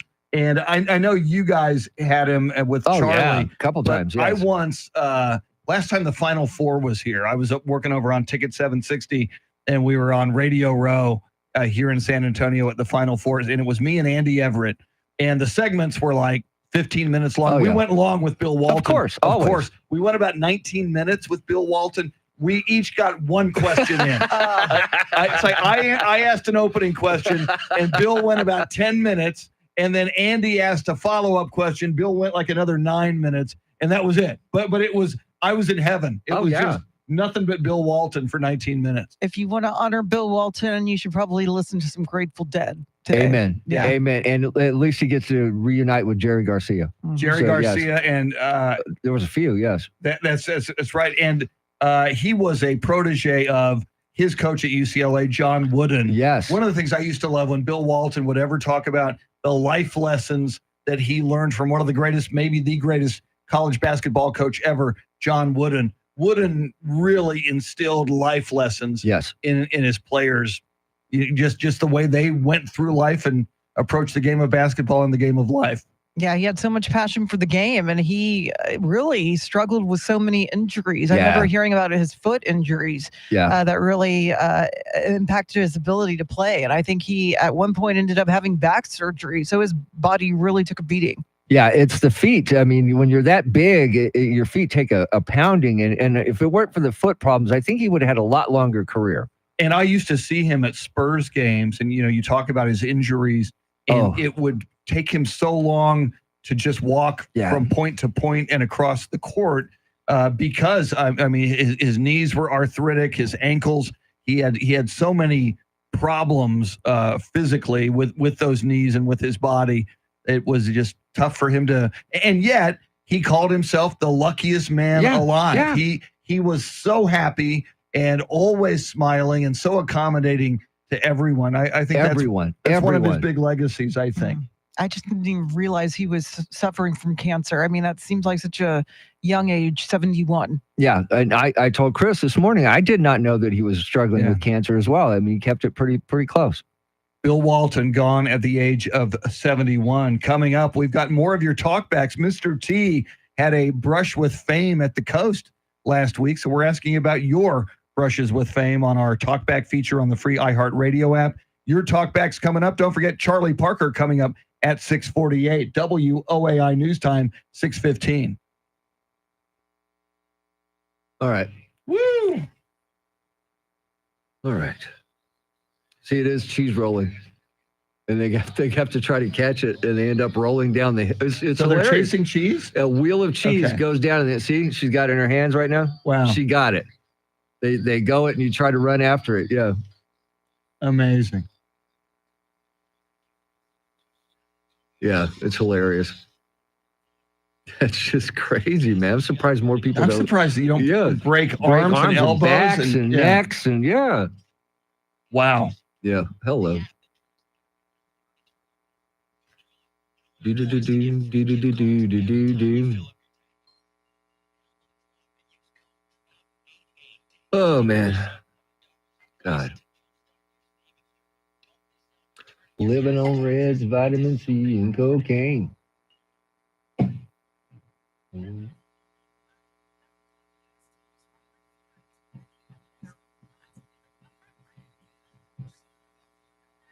Oh, hey, there we go. Rooster, Dallas Cowboy cheerleaders. That's a good brush with Very fame. nice.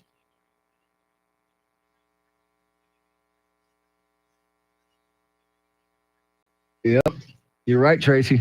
They definitely had the towers.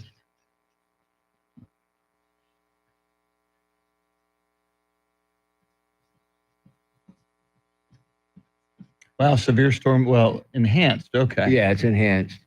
We were under a thunderstorm watch last night. Yeah.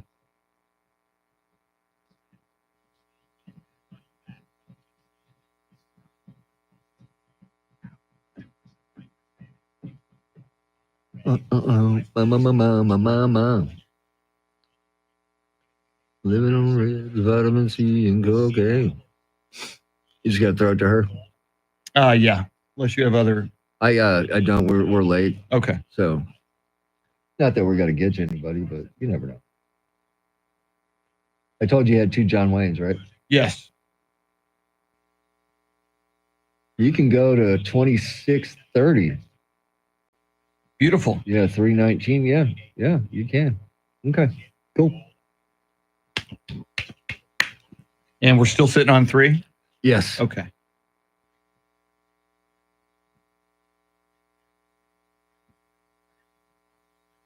Yeah, still got 3.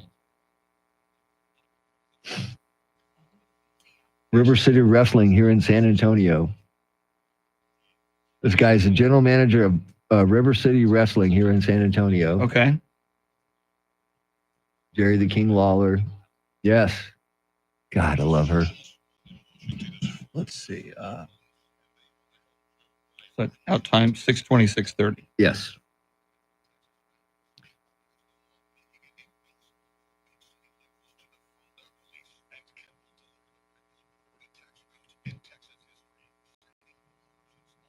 I'll get it. That would be me. Jonathan Sanchez, welcome in. What up, Jonathan? Living on Reds, vitamin C, and cocaine. I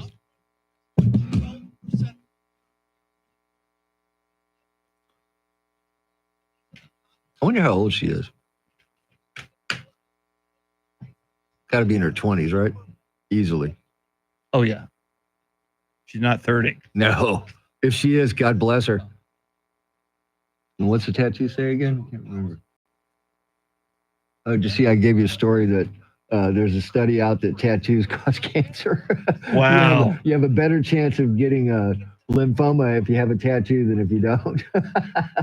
I mean, you think about it, ink on your skin getting perhaps into your Oh, and bloodstream. I have that we could do. Oh, you're not going to be here tomorrow. The biggest annoyances, they say grocery costs is a big annoyance. Okay. Politicians, big annoyance. Driving habits, big annoyance. Customer service, big annoyance. Tipping culture, TV volume being too loud. I don't have a problem with that. Yeah, the product's locked behind plastic on shelves. Why can't I get a razor without having to That get somebody drives- to come yeah. unlock the damn thing? Wow, look at that.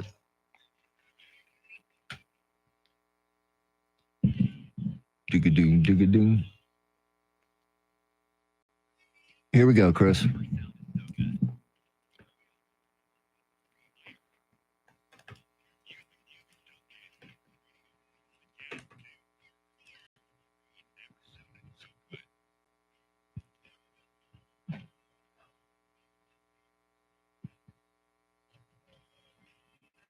A Yacht Rock Tuesday on San Antonio's First News has Mr. T, when he was on vacation last week at the coast, he had a brush with fame.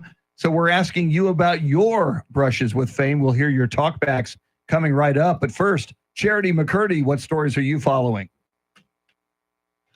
Well, Sunday saw the most active severe storm day so far this year, with 7 dead in North Texas from tornadoes. A shooting at a Northwest Side party left 3 people hospitalized, and Hall of Fame basketball star and TV commentator Bill Walton has died at the age of 71 after a long battle with cancer. We'll have details coming up right now. Traffic and weather together.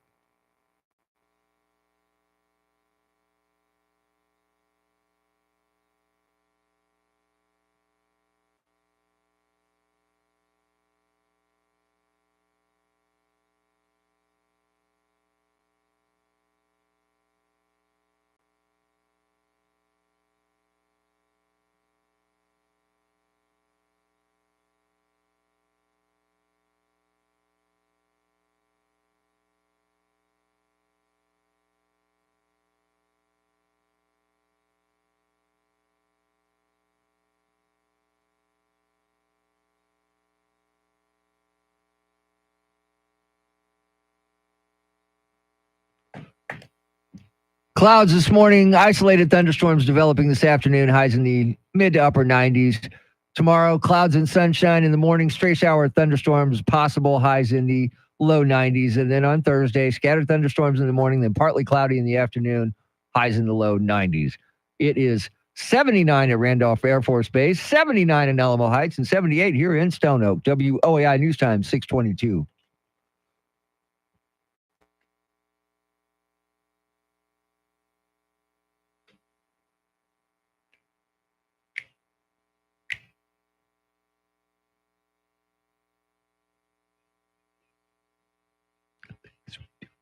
San Antonio's First News on a Yacht Rock Tuesday.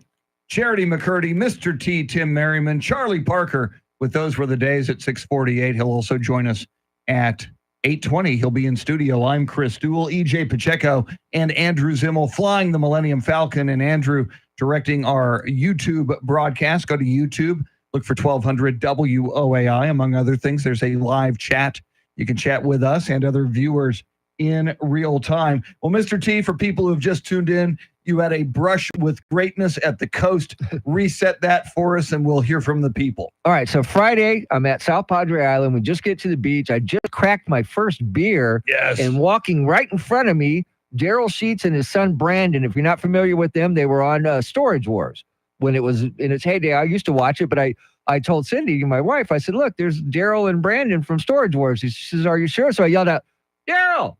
And he turned and looked at me, and I waved at him, and he waved back at me, and that was my brush with fame on Friday. Very, very cool. Charity, how do people share their brushes with fame with us? The iHeartRadio app, you just search the radio station, hit that talkback button, 30 seconds to let us know your brushes with fame, the good, the bad, the ugly. Ooh, I like that. You know who that would be talking about? It's me. All right, Mr. T, what do we got? Let's go to Pipe Creek. Good morning, y'all. This is Danny from Pipe Creek. I worked downtown at the Knicks for many years and saw many San Antonio celebrities, I guess you could call them, newsworthy people. But the Majestic Theater is right around the corner. And one of the most interesting celebrities that I met was Robert Goulet. Wow. He took a fall and needed some rehab before a show. Really nice guy. Have a great morning. Wow. Robert Goulet. Yeah, and the interesting, he took a fall. I wonder how he took a fall. Well, Riverwalk can get slippery. That's true. Yeah. And what kind of rehab did he get? That's true. Before his performance, I wonder. All right. All right. How about some wrestling?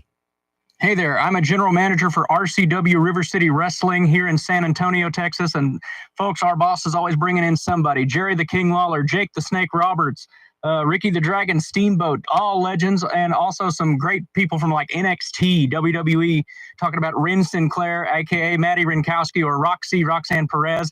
And so, I mean, I'm always having a brush with greatness somewhere. Once again, River City Wrestling, RCW, forever. Wow, nice commercial there for River City do Wrestling. A little shout out. And as I heard him mention Jerry Lawler, wow. Of course, I had a flashback to Andy Kaufman and David Letterman show when they went after it, and Lawler whacked the late great Andy Kaufman. That was some great television. All right, we got one from Kemper.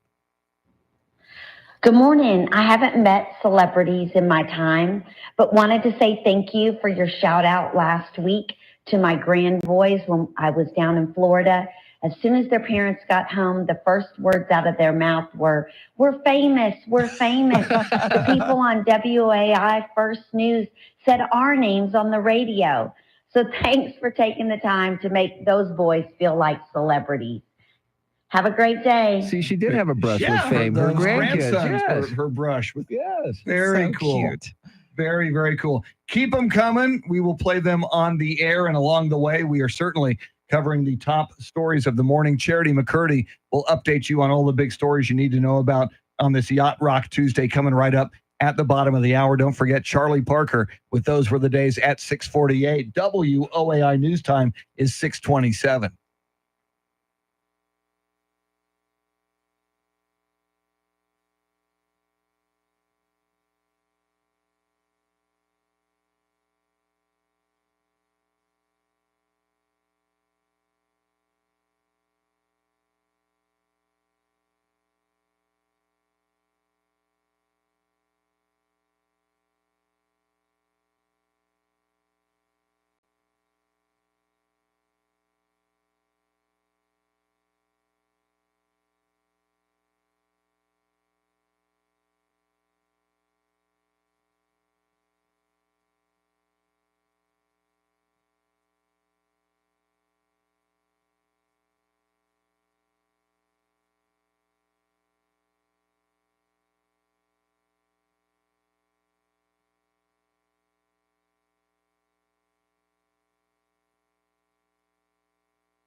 Woo. All right, guys, we're back. Sorry, we had to take care of a little business. Taking care of business. TCB. TCB. Taking care of business. It's pretty bad, Elvis. But hey, I'm not an impersonator. And by the way, Elvis impersonators are not Elvis impersonators. They have a different name. Tribute artists. They're tribute artists. There you go. Yes, we learned that. Don't call me an impersonator. Okay. I'm an Elvis tribute artist. Okay, this guy's still looking for his George Thorogood tickets, man. Oh my God. These fucking people need to come up and do their fucking jobs, man. Oh, sorry. Yeah, that didn't go off over the airways. Plus, yeah. All right. It went on the stream. Sorry. It's all right. We do our best. It's legal on the stream. Yeah, but you know what?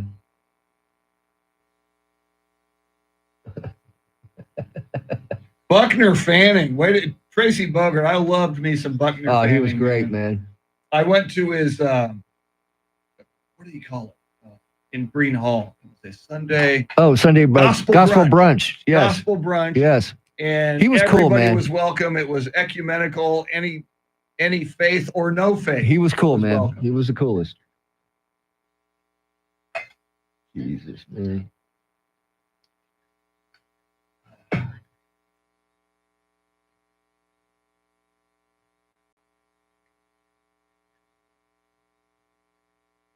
I'm going to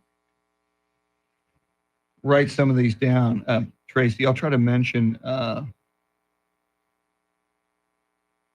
saw Jacob mention David Robinson. I saw him at Ruth Chris, and Nice. very, very cool, man. And I was standing out waiting for my car because you had to, valet park at the one on Jones Malzberger. Yep.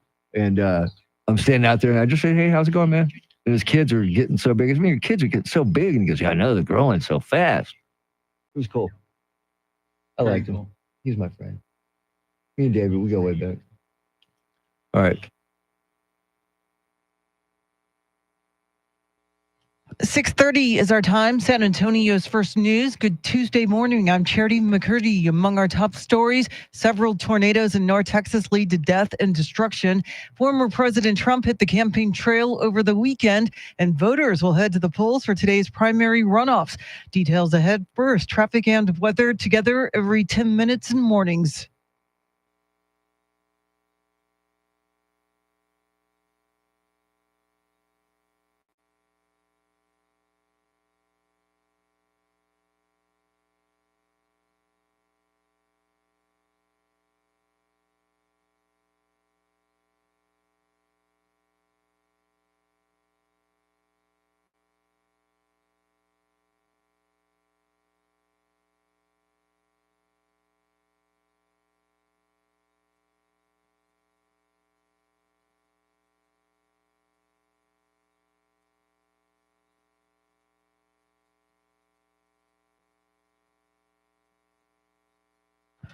Your Weather Channel forecast for this Tuesday: partly cloudy, chance for scattered thunderstorms, a high in the upper 90s. Tonight, storms possible, a low near 70. Right now, 79 degrees.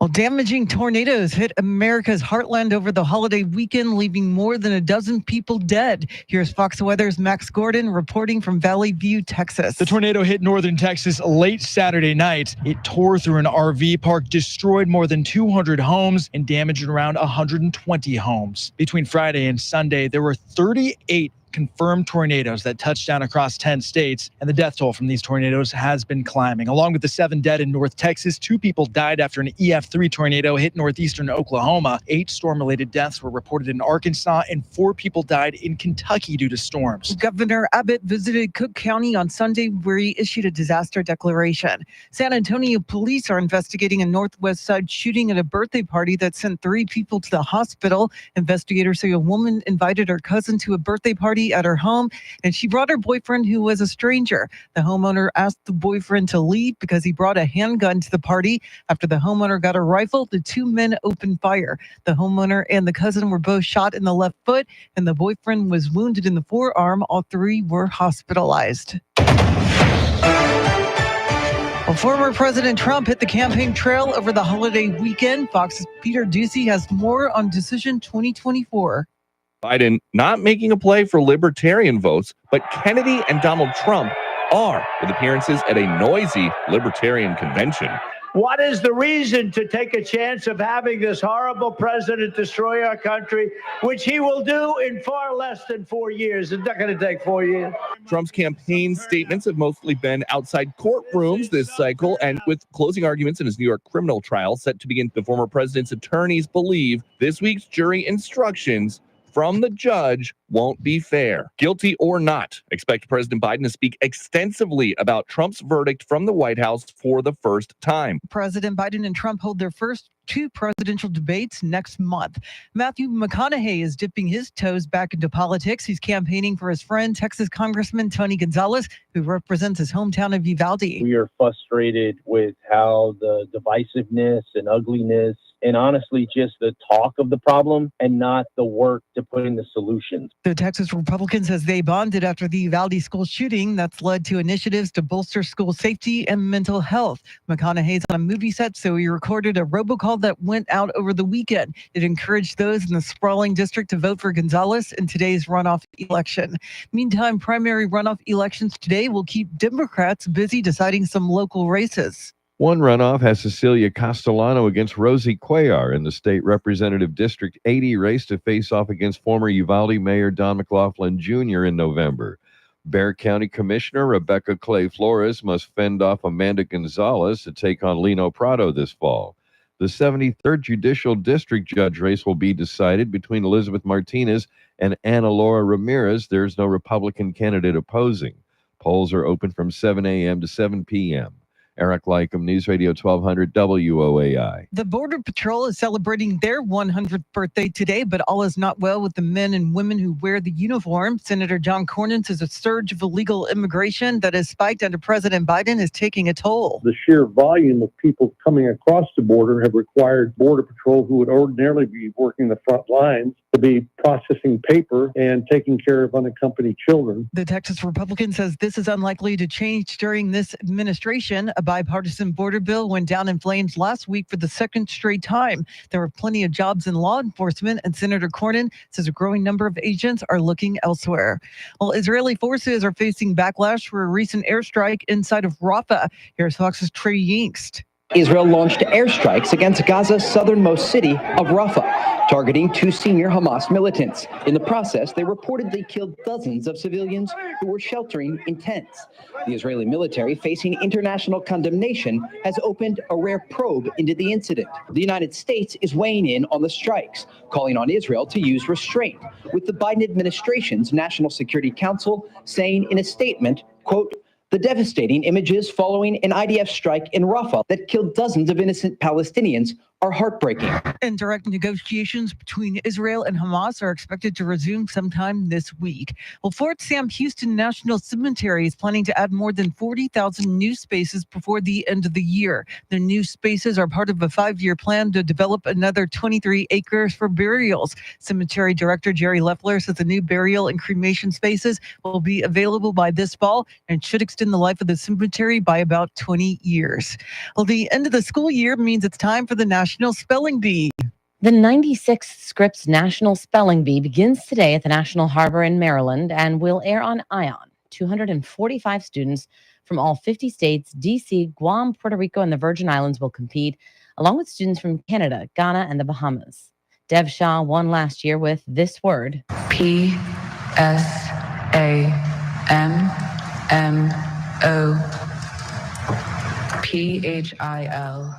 Samophile. That is correct. That's what got him the $50,000 cash prize. The preliminary competition lasts throughout the day today. Quarterfinals and semifinals are tomorrow, with finals happening Thursday night. Jessica Rosenthal, Fox News. It is 6:37. Traffic and weather together in a minute. But first, to check of your money and the world of business, Ed Corey is live at the Bloomberg News Desk.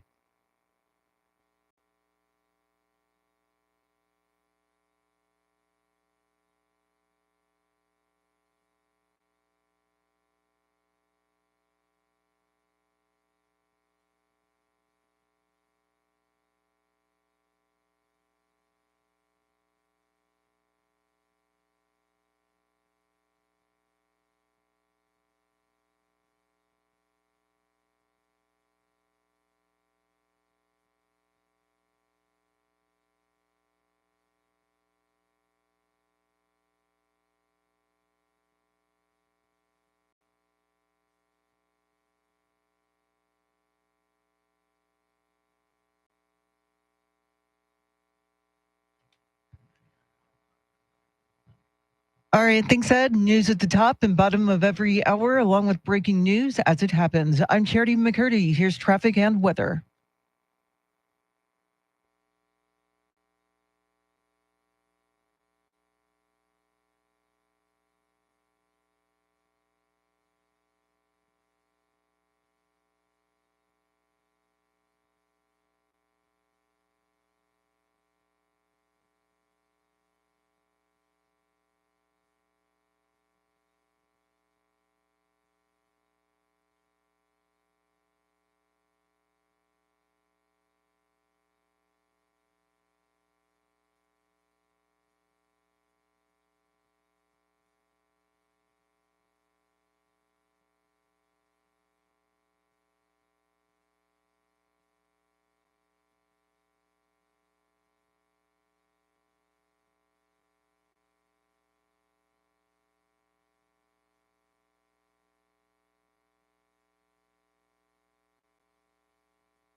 better take it.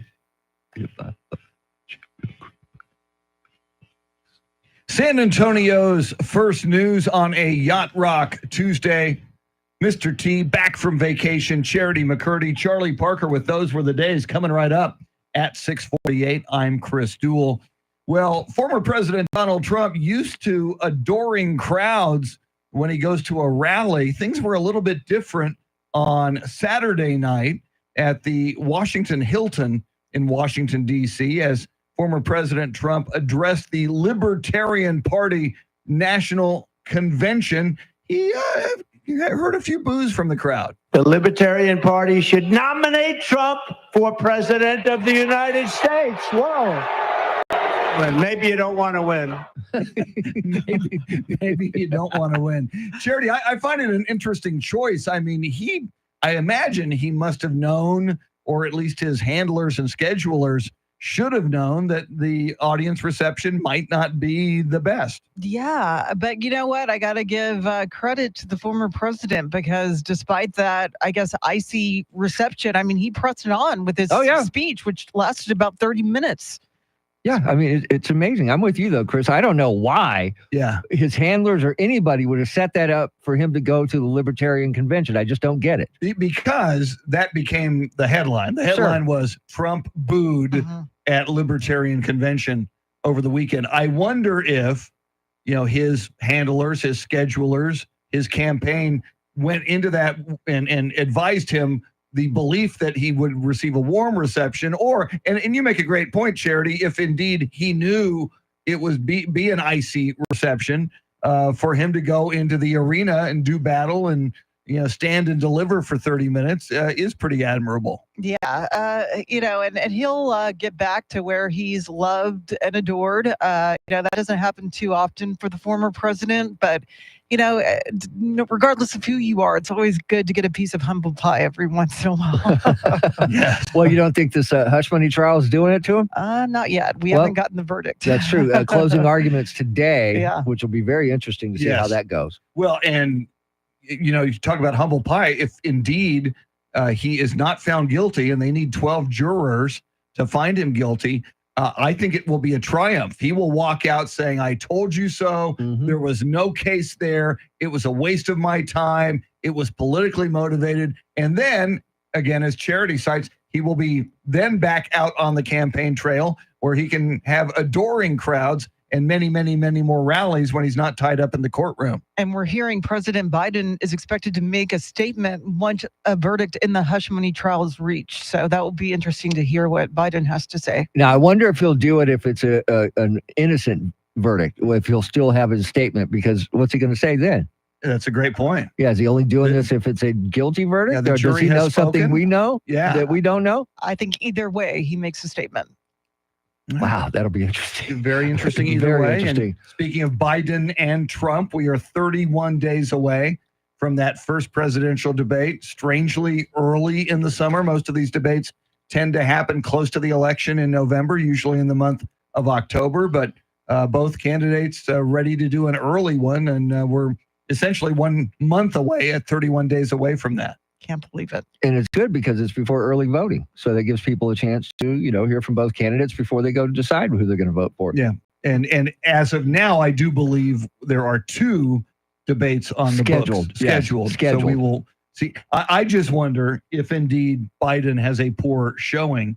Does that second one happen? Yeah. Well, does the second one happen, or does he, is his only hope to try to, because usually it's the guy trailing in the polls or the gal trailing in the polls who benefits from the debate to have a shot to go after the leader. It'll be interesting to see how all that plays out here. Yeah, but he can always redeem himself. If he has a poor performance in the first debate, President Biden can maybe get 2 shots before the second presidential debate, like he got before the State of the Union, as a lot of people speculate. Yeah, I agree. Going to be interesting. All right, coming up, Charlie Parker with Those Were the Days and a whole lot more.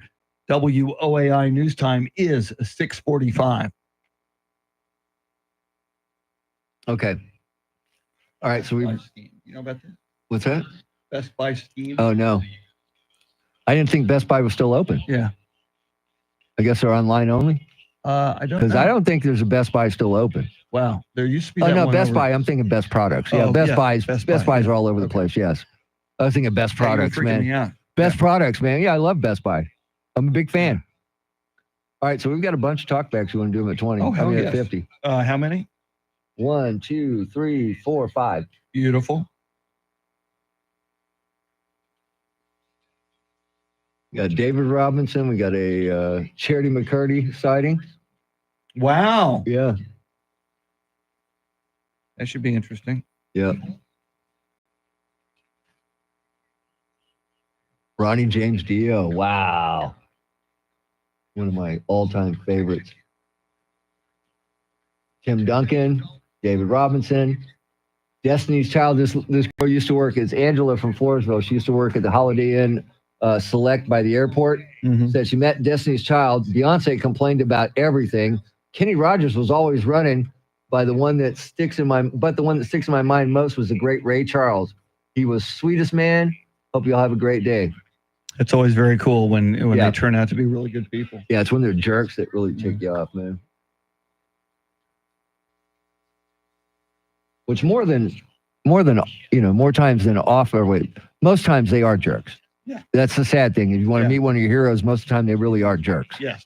Which is sad.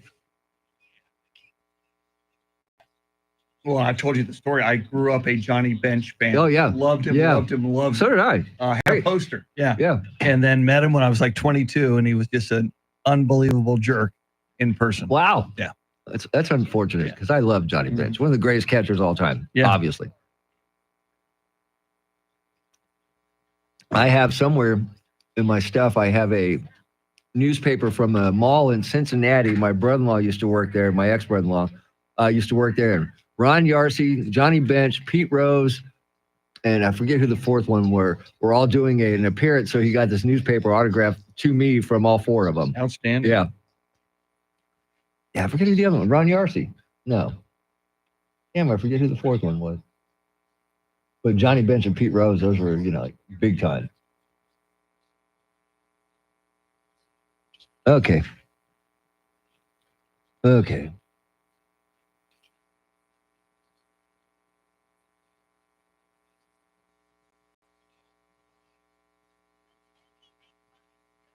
Travis met Charity several years ago at the Alon Market HEB, which is a very she. Yes, you know it that is. HEB? That's why she was there. Yeah, of course. right. They should have her photo. She don't up go. front. She don't go to regular HEBs. No, she man. goes Come to the on, best of man. the best.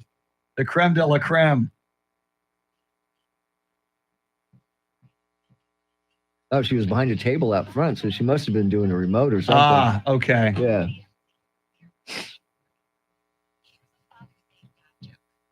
Happy Yacht Rock Taco Tuesday to you, Eric. And Tim in the Philippines, it's now down to 93 degrees at 7:40 p.m. Cold front. When I walked out this morning, Oh my God, it felt like Miami. Yeah, Vietnam. Very Yeah. close. Yeah. Yeah, I walked out of my house and my glasses fogged up. Wow. That's how I know it's humid like that, Wow. Yeah. Oh God, help me, Lord.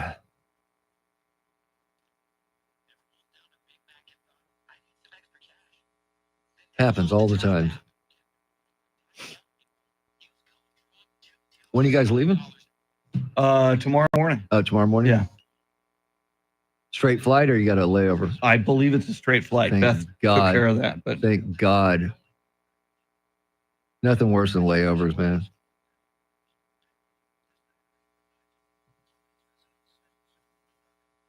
I told you my wife's going to South Dakota in July. Uh-huh. On her way back, they have a 2.5-hour layover in Dallas, of all places. Okay. So I told her, why did you? Well, my sister's made it, Like, okay, well. Back up to, it was 100 at 11 a.m. Yikes. Damn, 11 a.m. it was 100. Philippines is hot, man.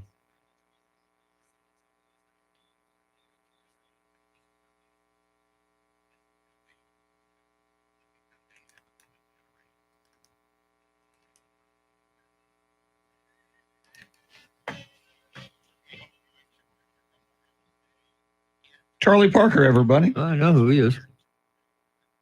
He will be in studio later this morning for your viewing pleasure. Yeah, he will.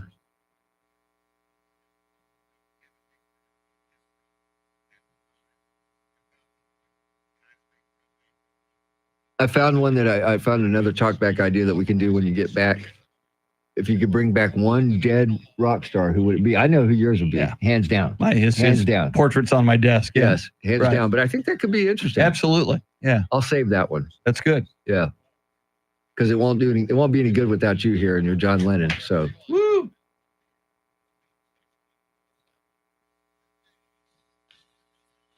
They say it's your birthday. It's my birthday too, yeah.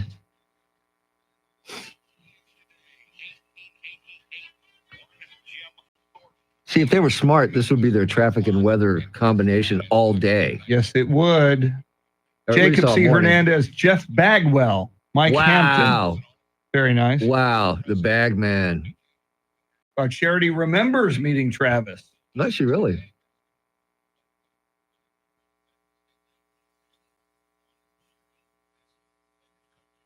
The logo.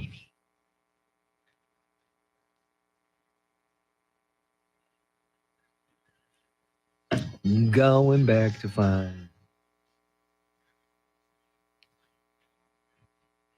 Oh, look. Gladys Knight is 80. My God. That makes me feel so we are freaking so old, man. old. So, M1A1, welcome in. Dallas wins tonight. We got 2 sweeps in the conference finals. My That's goodness. ridiculous. Yeah. That's just not good, man. No.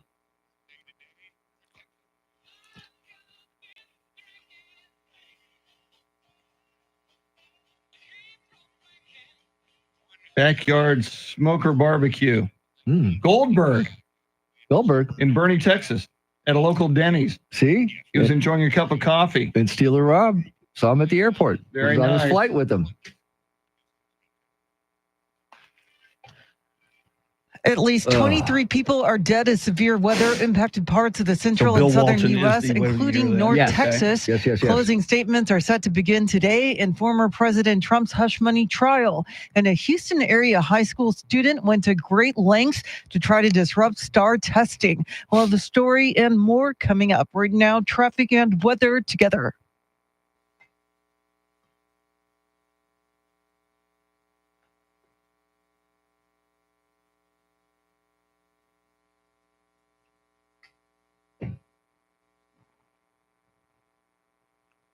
Whoa, who's that? New one. Wow.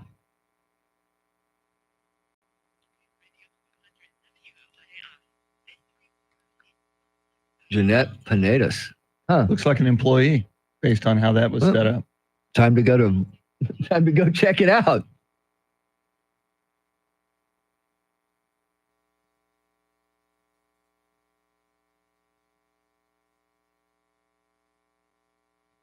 Scattered clouds with the possibility of an isolated thunderstorm developing this afternoon. Highs in the mid to upper 90s. Tomorrow, intervals of clouds and sunshine, a stray shower or thunderstorm possible. Highs in the low 90s.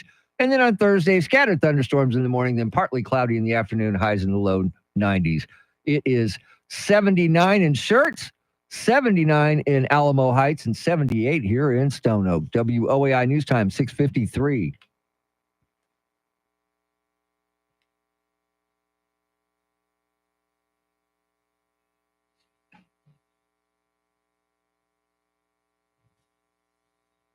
San Antonio's first news, Hall and Oates. Wow. On a Yacht Rock Tuesday. They are now at each other's throats. Yes. There are lawsuits going back and forth. They should have a fight, like a... Yeah, a cage match. Yeah. That would, I might pay-per-view to see that. My money's on Oates, by the way. Yeah. Yeah. I like them both. Yeah.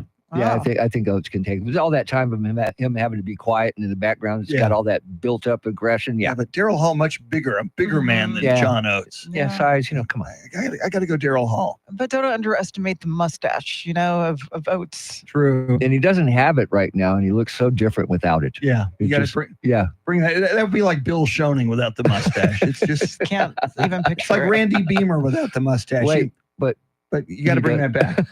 We love Randy Beamer. Of course we do. Charlie Parker, thanks for those were the days. He just walked in the building, by the way. We just saw him through the glass. He'll be with us at 8:20. Coming up on Wait Till You Hear This at 7:10, Bill Walton, some of the finer Bill Walton moments, as sadly he passed away yesterday at the age of 71 after a battle with cancer. We've been asking you on the Talkback feature of the free iHeartRadio app, have you had a brush with greatness like Mr. T did at the Coast last week?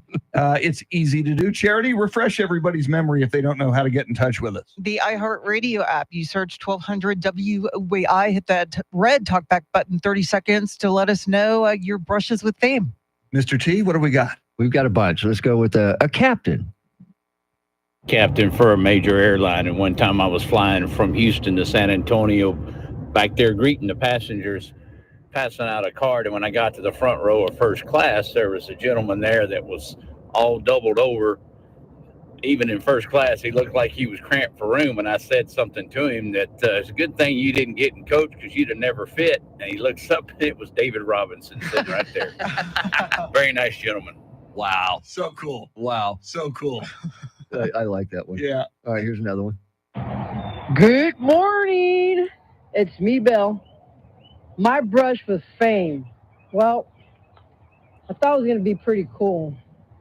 And I was all excited, and I'm like, tell my family, oh my God, oh my God, oh my God, there's Charity. Hey, Charity. What? Nothing. But I'm going to take that one for a win, that it was brush with fame. It was Y'all at have a King good William. one. Bye. At King William, she said she saw you, and She's she was saying hi to Charity and got, Yeah. did you big time, Bell? Well, Belle, I am a little deaf. I've been in radio for like decades. So if there's like background noise, there's no chance. So please don't take offense. Chances are I did not hear you. I can attest, Charity would not big time anybody, No. especially Bell, whom we love. Yeah, no, that would never happen. So sorry, Belle. Man, I feel horrible. All right, let's go out to Midland, Texas. Yeah, my brush of fame, this is Ronnie from Midland, Texas. I graduated high school in 1988 from a private school, and we went to Los Angeles for our high school graduation. Anyway, we stayed at the Century Hotel downtown, and Telly Savalas actually lived there. We didn't know that at the time, but he was sitting down in the lobby. And later on, while we were there, they had a big party with a bunch of famous people upstairs. We snuck up the stairs in the back, and I got to meet Ronnie James Dio on the elevator. Whoa. Yeah, that was my brush. Thanks, guys. Wow. It's a double brush. Wow. Telly Savalas as Kojak. Yep. Wow. And Ronnie James Dio, one of my all-time favorites. I would have loved that. Wow. I would have loved that. Here's another one. 20 some years ago, when Maggie's was open on San Pedro, I was a server, and I had a run-in with Tim Duncan his freshman year, Avery Johnson, The Undertaker, and David Copperfield all in 1 year. Wow. That's a heck of a year at Maggie's. Wow. I used to love that place. I used to man. love Maggie's too. Oh, my and God. I would see Spurs there Oh, yeah. after I remember I saw Doc Rivers there back when Doc Rivers used to play for the Spurs way back. That's a long time ago. But yeah, Maggie's was tremendous. Now, do you like tap people on the shoulder? Do you ask for a selfie, or do you just kind of admire from afar? I just yell at them while I'm on the beach as they're walking by. Daryl! Yeah, no, I have try to always- leave them away. Yes, leave them alone. I Yeah. have always thought, if you're a celebrity, you probably get so much of the, especially these days. Can I get a selfie? Can I? Yeah, It's like, so yeah. I don't want to be Yeah, that guy. it's got to be aggravating for you when you go places. People Oh, always oh, asking yeah. you to get selfies with you. Yeah, And exactly. you keep saying that I had a brush with fame, and me and my wife have this conversation. She didn't think he was that famous, but I've seen him on Storage Wars. He was on TV. Daryl Sheets and his son Brandon. And I've heard of Storage Wars. I hadn't watched it. I didn't try to avoid it. It sounds like a funny. It was concept. funny, and I just watched it somehow when it missed first came out back in, I guess, 2013, 10, somewhere around there. And you know what? I bet you made his day. He was like, man, this random dude on the beach Yeah, yelling my recognized me. name. I'm big time. Yeah.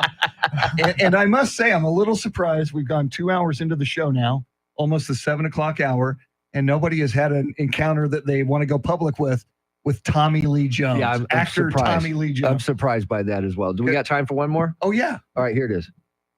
Good morning, WOAI. This is Angela from Floresville. I used to work at what was called Holiday Inn Select by the airport. I met Destiny's Child.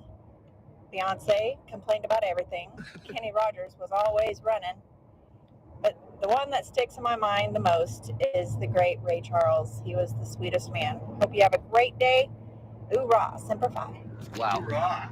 Wow. Ray Charles, good to hear. Beyonce, I'm not shocked. No, me neither. But man, Ray Charles. The man. Yeah, gotta love that. All right. It's the top of the hour. Charity McCurdy has everything you need to know on this Yacht Rock Tuesday. WOAI news time is 7 o'clock.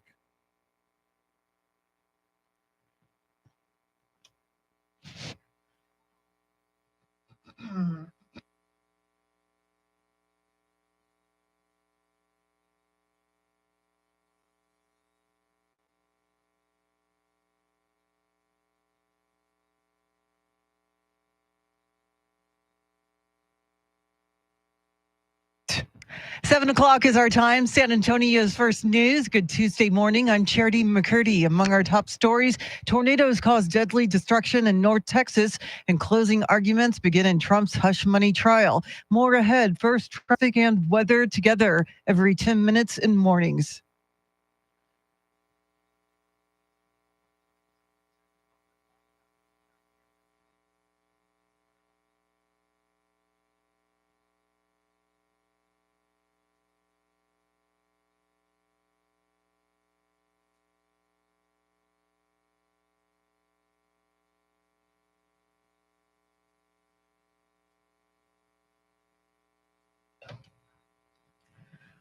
Your Weather Channel forecast for this Tuesday: partly cloudy, scattered thunderstorms possible, a high in the upper 90s. Tonight's low near 70 with storms possible.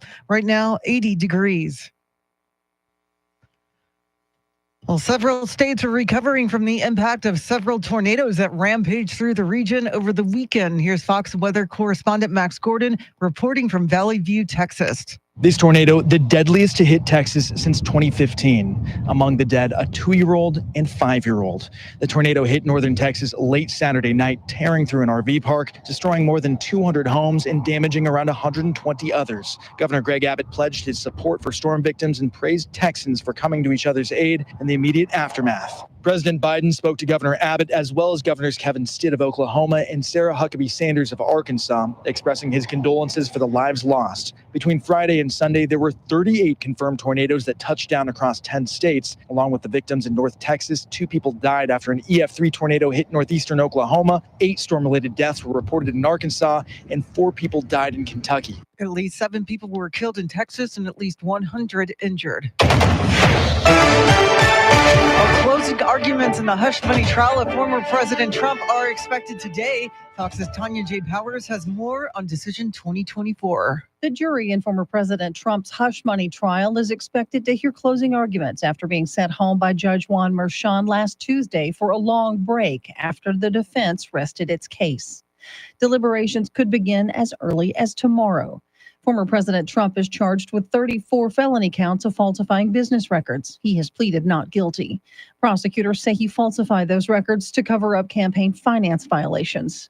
The charges are connected to a 2016 hush money payment made to adult film star Stormy Daniels to buy her silence over her claim that she'd had a sexual encounter with the former president in 2006, something he says never happened. In New York City, Tanya J. Powers, Fox News. And today is primary runoff voting day in Texas, and voters have some key races to decide. On the Republican side, incumbent District 23 Congressman Tony Gonzalez faces off against YouTuber and gunmaker Brandon Herrera for the chance to go up against S. Lamone in November.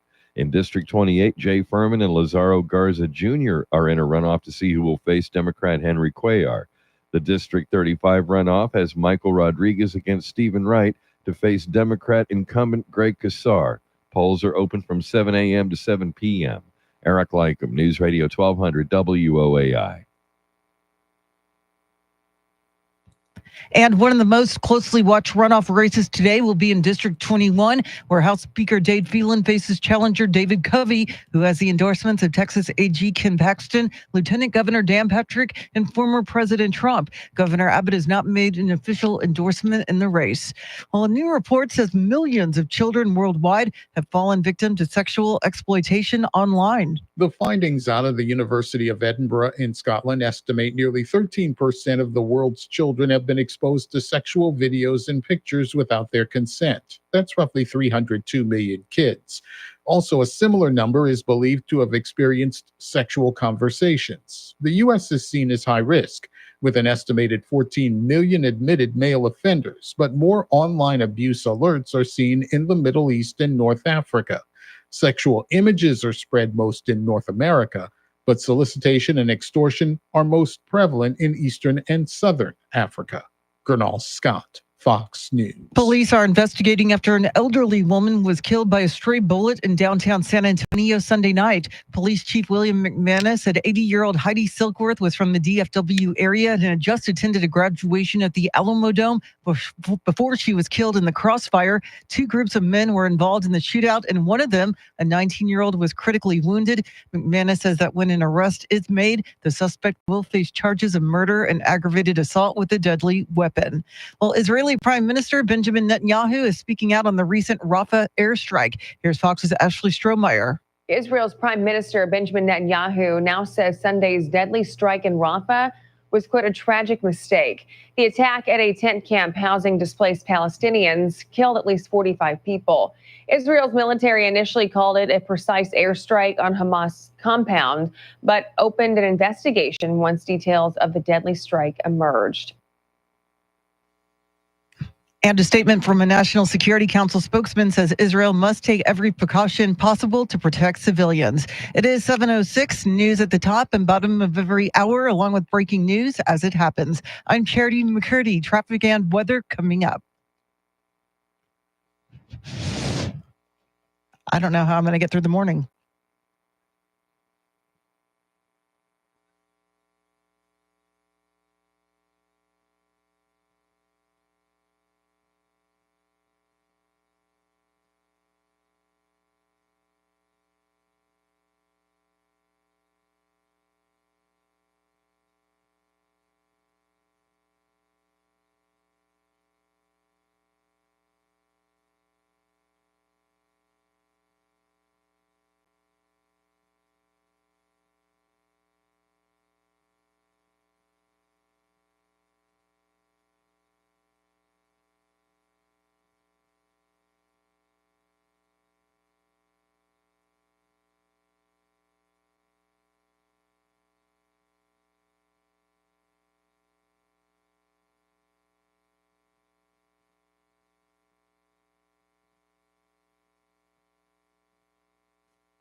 San Antonio's first news on a Yacht Rock Tuesday.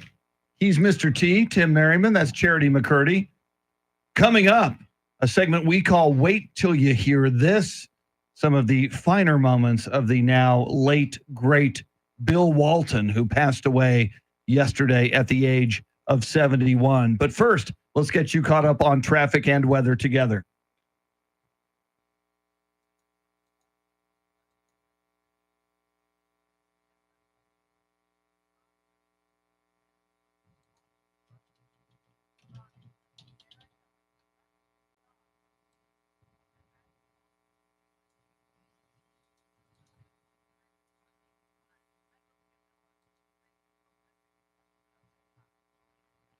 Scattered clouds with a possibility of an isolated thunderstorm developing this afternoon. Highs in the mid to upper 90s. Tomorrow, clouds and sunshine. Stray shower thunderstorm possible. Highs in the low 90s. Then on Thursday, scattered thunderstorms in the morning, then partly cloudy in the afternoon. Highs in the low 90s. It is 79 at SeaWorld, 79 in Savino Park, and 78 here in Stone Oak. WOAI News Time, 7:10.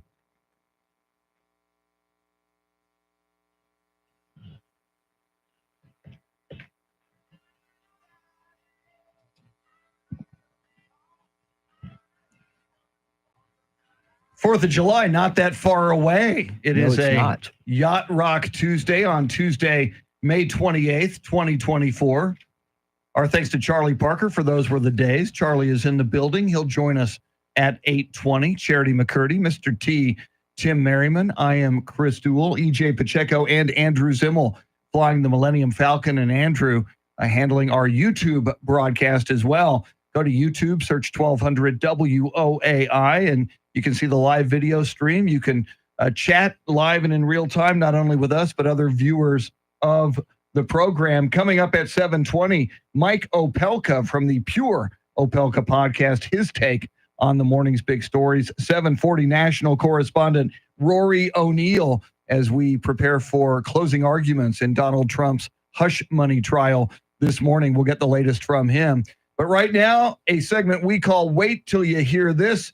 And Mr. T, I think, how could we not have this man as the focus? Yeah, it's kind of a compilation of the best of Bill Walton. So here is today's Wait Till You Hear This. What's your name again? Your name is Dave, right? What's your name again? You're Dave, right? Is that you, Dave? Where have you been, man? I'm Bill. Yep, And we're at Stanford today, and we have got the game of the millennium tonight. It doesn't get any better than this. I just got laid. Take a bite out of it while it's lit. While it's lit? Say, oh, I'm kidding. I can't. How about the face plant here?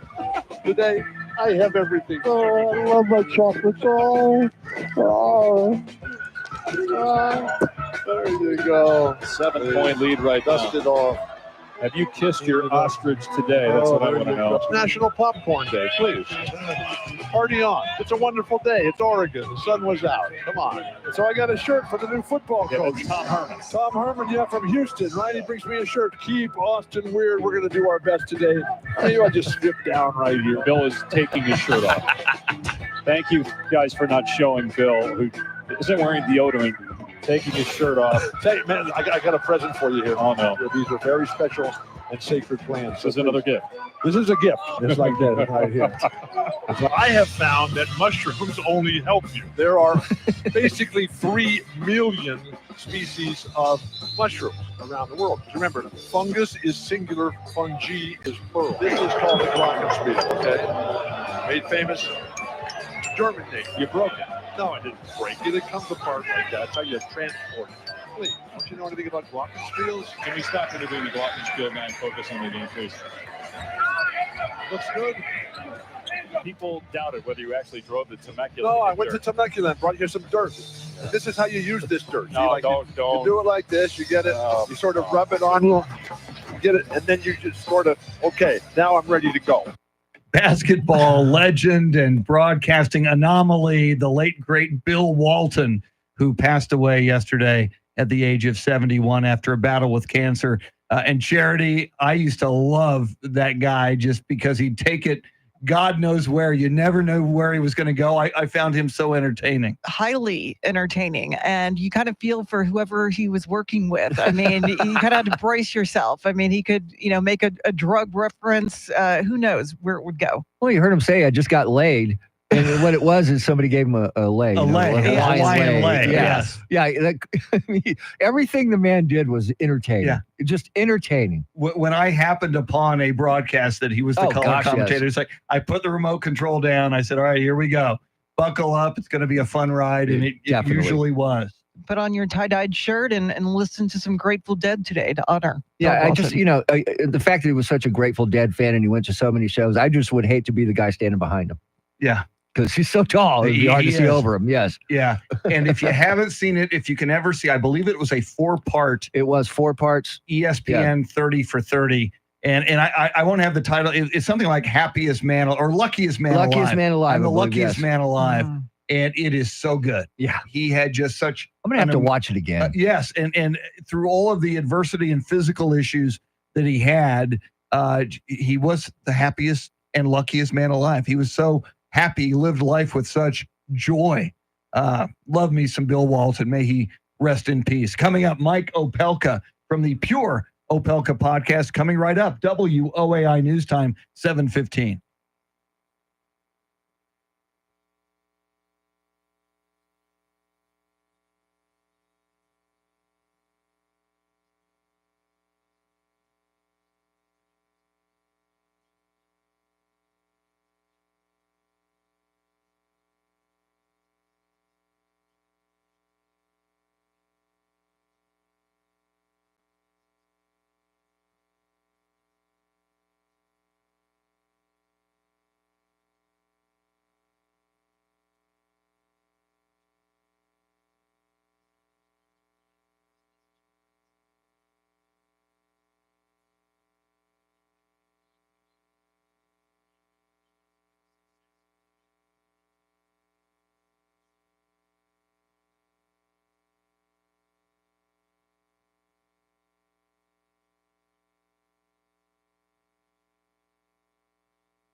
Just ahead of headlines, traffic, and weather together, then Mike Opelka from the Pure Opelka podcast.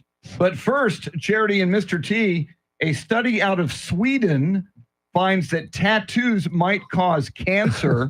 According to this study, and they studied 12,000 patients, they say that if you have tattoos or a tattoo, you have a 21% higher risk for lymphoma. Apparently, the ink triggers an immune response. Some of it gets deposited in your lymph nodes.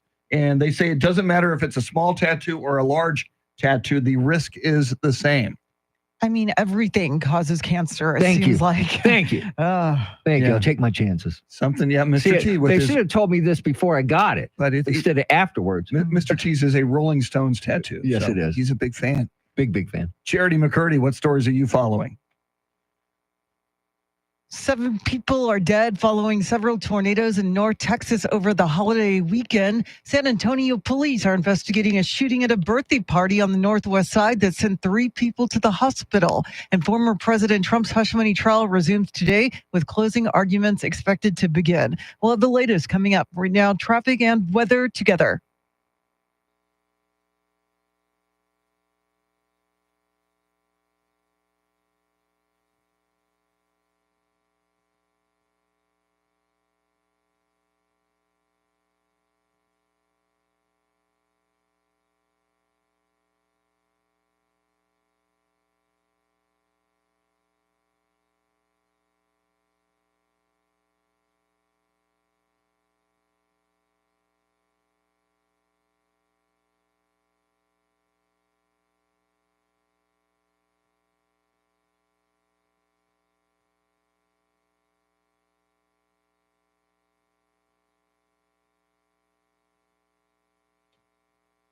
Clouds this morning, possibility of isolated thunderstorms developing this afternoon, highs in the mid to upper 90s. Tonight, scattered thunderstorms, a few may be severe, damaging winds and large hail with some of those storms.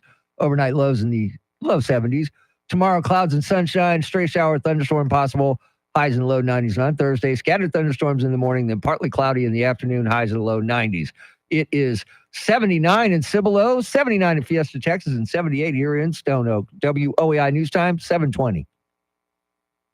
San Antonio's first news, Charity McCurdy. That's Mr. T. Tim Merriman. I'm Chris Duell.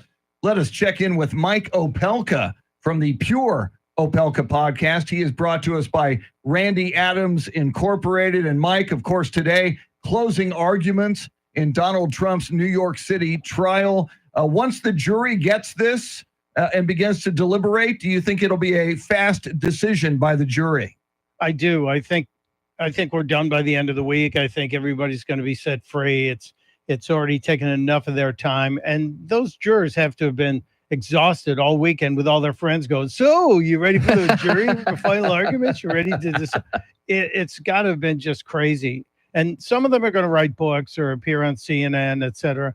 But this has just been a massive waste of time. And apparently President Biden is going to deliver remarks from the Oval Office once that verdict is announced, Mike. And I guess this is regardless of the outcome, even if Trump's acquitted. Yeah, and it feels like, Charity, the announcement of Joe Biden reading from a teleprompter from the Oval Office, not a big surprise. And it also makes you think, do they know what the verdict's going to be already? You know, I brought that up earlier. They must know something we don't know. Something. Yeah. So maybe, well, if you're writing the book, you probably know what the ending's going to be. And sadly, Bill Walton passed away yesterday at the age of 71. I did not know that he was fighting cancer, Mike.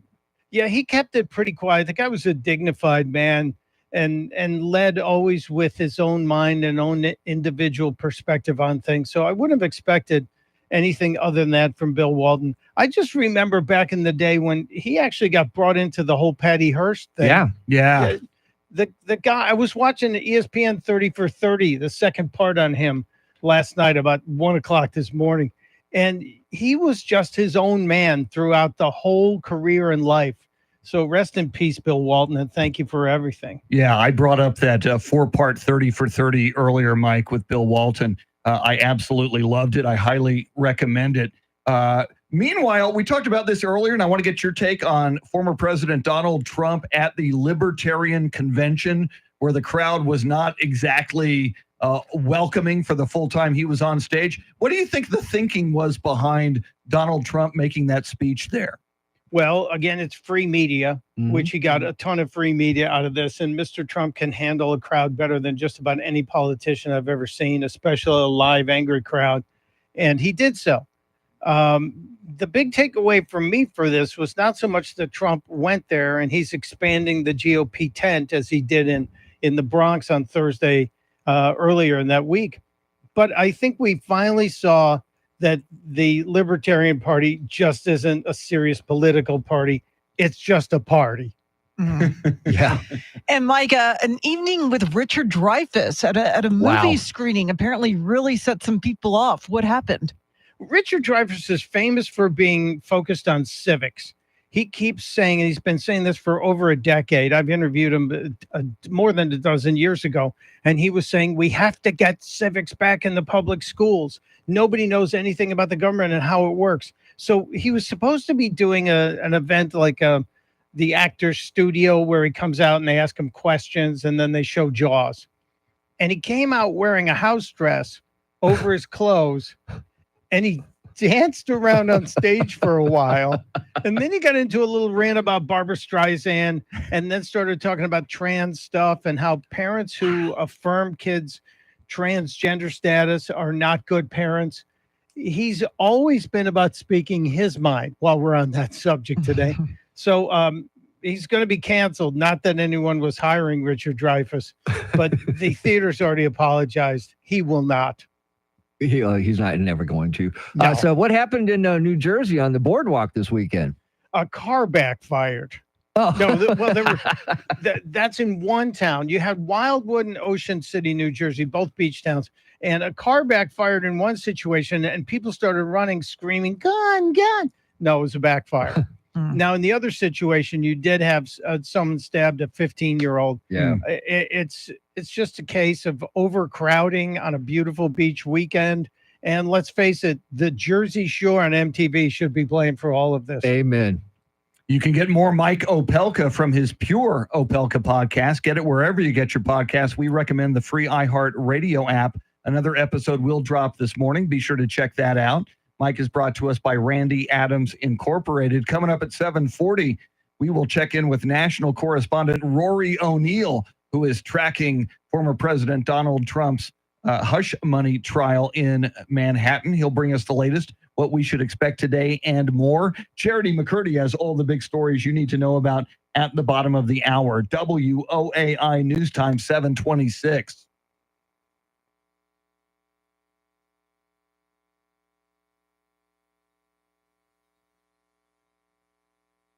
We're back. We got a thumbs up. We're back. Just had to make sure we had a thumbs up. Good morning, everybody on the video feed. Echo 5 Hotel, Eric. M1A1 Abram. Bourbon. I love it. What is the bourbon a response to? I don't know, but I like bourbon. Maybe Echo 5 is drinking bourbon at 7:27 in the morning.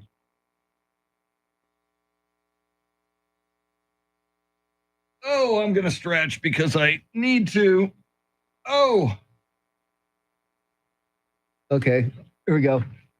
From E. Bowden from Eric. Travis, good morning. 1978, I was visiting my cousins in Richardson, Texas for Thanksgiving. The day before Thanksgiving, my cousins gave me an old football uniform.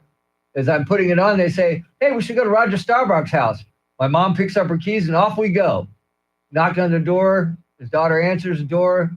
He looks at me, doesn't say a word, and turns back and hollers, Dad, it's for you. Wow. Wow. That's too cool. Wow. That is amazing. Yeah. By all accounts, and I met Roger great in guy, person man. as well. He's just such hero. so accommodating to all the fans. Yes, they were. You're right, Eric. They were on Celebrity Deathmatch. Hall & Oates. Remember that. Oh, God, help me. Oh. Living on Reds, vitamin C, and cocaine. Oh, Charity is coming up with all the headlines. Charlie Parker will be in studio at some point in the 8 o'clock hour. Hang on.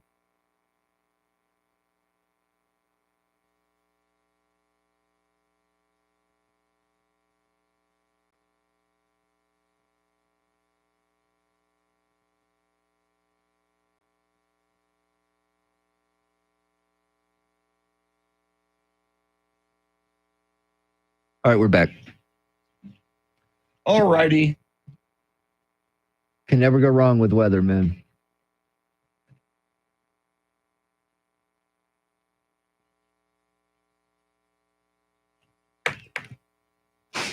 Wow, who's that? Carrie Urban. Yeah, she's their go-to attorney for the Trump trial. 53.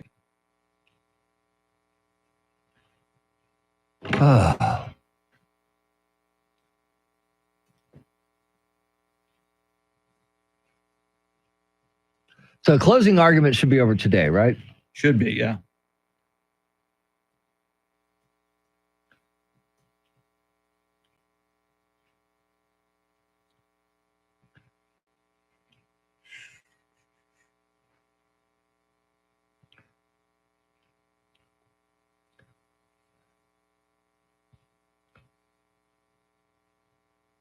Yep, Travis, hopefully we will meet eventually.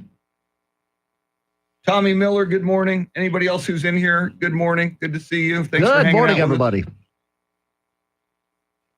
us. Guzzle some more coffee. Guzzler. Yeah. Chris is a guzzler. The other remote, our logos crashed again. Oh, no. Can you hand me that? Thank you. You know, you'd think they'd fix this crap by now. Studios of the future. Hey, yours is back. For a second. Until it's not. Oh, you just turned that one off. Studios of the future. God, that one went off. Hello. That one went off. This is great. Whatever you're doing, it's going to that TV over there because you just turned it off again. I would rather be without that logo than that TV.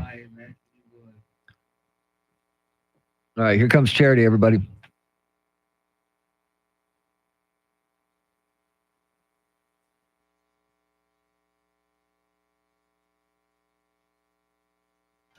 .31 is our time. San Antonio's first news. Good Tuesday morning. I'm Charity McCurdy. Among our top stories, several tornadoes in North Texas lead to death and destruction.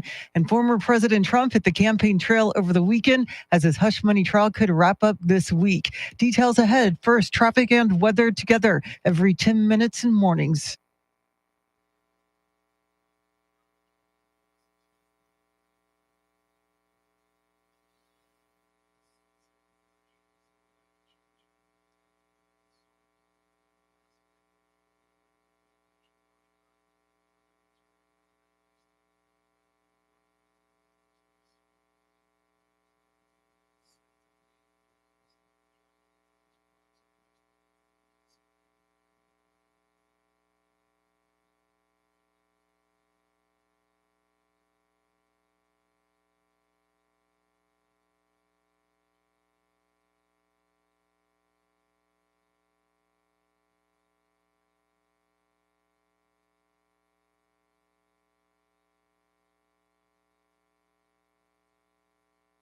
Test your Weather Channel forecast for this Tuesday. Partly cloudy, scattered thunderstorms possible this afternoon. A high in the upper 90s. Storms possible tonight, a low near 70. Right now, 81 degrees.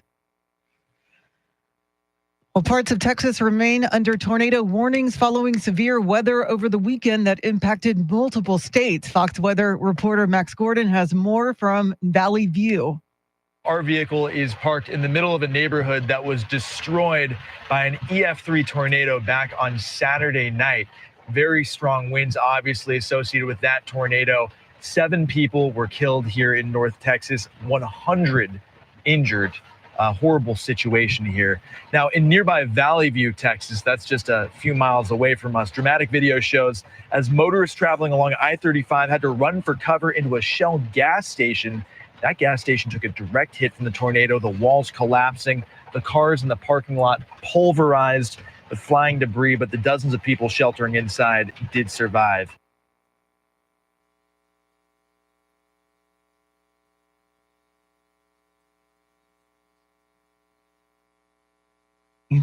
And over a dozen other people have been killed across several states in the latest round of severe weather. San Antonio police are investigating a Northwest Side shooting at a birthday party that sent 3 people to the hospital last night. Investigators say a woman invited her cousin to a birthday party and she brought her boyfriend, who was a stranger. The homeowner asked the boyfriend to leave because he had brought a handgun to the party. After the homeowner got a rifle, the 2 men opened fire. The homeowner and the cousin were both shot in the left foot, and the boyfriend was wounded in the forearm. All 3 were hospitalized. Well, former President Trump hit the campaign trail over the Memorial Day weekend. Fox's Peter Ducey has more on Decision 2024. Biden not making a play for libertarian votes, but Kennedy and Donald Trump are, with appearances at a noisy libertarian convention. What is the reason to take a chance of having this horrible president destroy our country, which he will do in far less than 4 years? It's not going to take 4 years. Trump's campaign statements have mostly been outside courtrooms this cycle, and with closing arguments in his New York criminal trial set to begin, the former president's attorneys believe this week's jury instructions from the judge won't be fair. Guilty or not, expect President Biden to speak extensively about Trump's verdict from the White House for the first time. And President Biden and Trump hold their first of 2 presidential debates next month. Meantime, primary runoff elections today will keep Democrats busy deciding some local races. The Texas native is campaigning for his friend, Texas Congressman Tony Gonzalez, who represents his hometown of Uvalde. The pair bonded after the Uvalde school shooting over their frustrations with politics. Matthew does not get involved in any race that I know of other than mine, so I was excited about that. The actor's support has bolstered federal efforts to fund school safety and mental health. McConaughey recorded a robocall that went out over the weekend. It encouraged those in the sprawling district to vote for Gonzalez in today's runoff election. I'm Beth Myers, News Radio 1200 WOAI. And Matthew McConaughey is campaigning for his friend, Texas Congressman Tony Gonzalez, who represents his hometown of Uvalde. Well, Israeli forces are facing backlash for a recent airstrike inside of Rafah. Here's Fox's Trey Yinks. Israel launched airstrikes against Gaza's southernmost city of Rafah, targeting 2 senior Hamas militants. In the process, they reportedly killed dozens of civilians who were sheltering in tents. The Israeli military, facing international condemnation, has opened a rare probe into the incident. The United States is weighing in on the strikes, calling on Israel to use restraint, with the Biden administration's National Security Council saying in a statement, quote, "The devastating images following an IDF strike in Rafah that killed dozens of innocent Palestinians are heartbreaking." And direct negotiations between Israel and Hamas are expected to resume sometime this week. Well, Fort Sam Houston National Cemetery is planning to add more than 40,000 new spaces before the end of the year. The new spaces are part of a 5-year plan to develop another 23 acres for burials. Cemetery Director Jerry Leffler says the new burial and cremation spaces will be available by this fall and should extend the life of the cemetery by about 20 years. Some 180,000 veterans and their relatives are buried or memorialized at the cemetery. Thousands of people visited during the Memorial Day weekend. Well, Senator Bob Menendez's corruption trial resumes today. Here's Fox's Gary Baumgarten. The New Jersey Democrat is charged with accepting bribes to benefit himself and the Egyptian and Qatari governments. He and his wife face more than a dozen counts, including charges that he accepted gold bars and more than $400,000 in cash from 2 co-defendants. Menendez is trying to point the finger of blame at his ailing wife. Gary Baumgarten, Fox News. Well, the Celtics are back in the NBA Finals. Boston came away with a 105-102 victory over the Indiana Pacers in Game 4 of the Eastern Conference Finals. The Celtics will face either the Dallas Mavs or Minnesota Timberwolves in the finals. Dallas leads the Western Conference Finals 3-0. It is 7:38. Traffic and weather together in a minute. But first, a check of your money and the world of business. Ed Corey is live at the Bloomberg News Desk.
San Antonio's first news on a Yacht Rock Tuesday. Charity McCurdy, Mr. T, Tim Merriman. I'm Chris Duell. Charlie Parker will join us at 8:20. Coming up at 7:50, we'll take a close look at the weather, which could be severe in the area again today. But right now, let's check in with national correspondent Rory O'Neill as the hush money trial for Donald Trump in New York. Closing arguments will take place today. Rory, how long do we expect these closing arguments to go, and how soon will this case get to the jury? Well, we expect the closing arguments from both sides total to take all day today. They're going to start in less than an hour's time. The defense will go first, then the prosecution. There is no rebuttal, so it's just 1, 2, and that should be it for the day. It might even go a little bit longer than the normal court scheduled day, but let's wait and see. Right now, the tentative plan is to have the jury get its instructions from the judge tomorrow morning. Yes, this jury working on a Wednesday, and then they'll start their deliberations, we think, before lunch tomorrow. Rory, so after closing arguments, do we have any indication how long the jury will have this case before they come up with the verdict? Because it could come pretty quick, right? Yeah, it could, perhaps likely by the end of the week, but there are 34 counts for them to go through. They could find him guilty on all of them, acquit him on all of them, or some combination of the two, which could get a little bit complicated. We'll see how they go through each of those charges, because they are for each written check and receipt and things like that as they go through, for invoices, checks, and ledger entries. There are separate charges for each of those alleged fraudulent actions. But the prosecution also has to prove intent, that the former president intended to put these fraudulent records into his ledgers of business transactions, and that's a big one, and that his intent was to further his presidential campaign. Without the other, it's only a misdemeanor. Now, should Trump be found guilty, what's the likelihood that he could actually face prison time? It seems unlikely. I think the maximum sentence is 4 years, so it's not a huge prison sentence. But also, though, the judge would consider his age, the fact that he's a first-time offender. It's not a violent crime. And I say that also knowing that, Martha Stewart got sent up the river, for her financial crime. So, but that was federal. That was different. I understand. She was the host of the other Apprentice show. But I suppose out there it is a possibility, though highly unlikely. Rory, we're hearing that President Joe Biden will address the nation after a verdict is rendered. It makes me wonder, what he would have to say if indeed Trump is not found guilty. Well, right. We are in uncharted territory, right? And look, you're going to ask for the president's response either way, no matter what the jury says. So I think they're just trying to be preemptive to say, we're going to have a statement. Don't hound us about it. The president has not talked about the Trump trial much. He's made some joking references here and there, saying like, I hear you're free on Wednesdays, stuff like that. But he hasn't addressed the significance of it. If there is a conviction, how much the Biden campaign, now we're into the White House versus the campaign, uses this idea of, the convicted felon, the ex-president, the convicted felon, how much they start using that terminology will be interesting.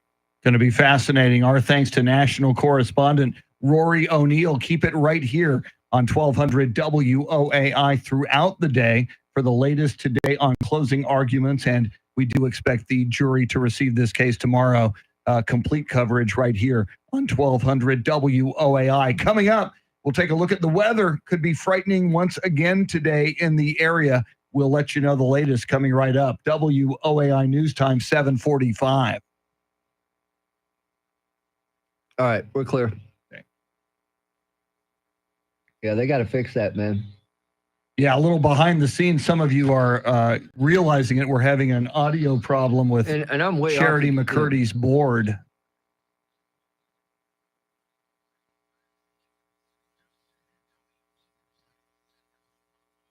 Yeah, there's Charity talking about it. We put an urgent call into the engineers to get it fixed. It feels like a Monday, doesn't it? Yeah, sure does. Where's Skip? Skip is VT Wood. Oh, okay. Skip Wood, longtime Gotcha, advertising gotcha. executive guru in San Antonio. Fifth Dimension. Wow. Yeah, that's pretty cool. Wow. Feels like a Monday, doesn't it? It does. I kept yesterday. I kept saying it was Sunday, and it was.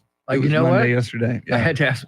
My wife has had this problem since she got retired. She didn't know what day of the week it is, and that's where I was yesterday. I didn't know what day of the week it was. I was in the same boat.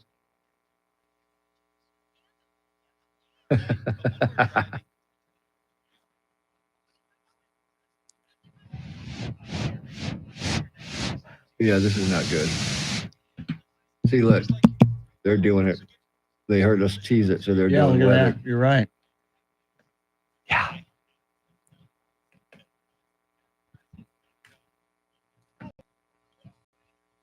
Okay, I'm a little shocked. Did Charlie quit smoking? Did we maybe miss him going out? I haven't seen him go out yet. That would be interesting. Mm-hmm. You know, maybe the fact that he's older than Bill Walton might have, had something to do with it.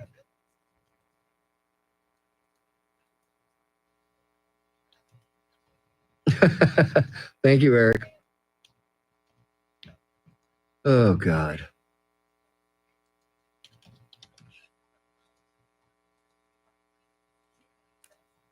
Woman.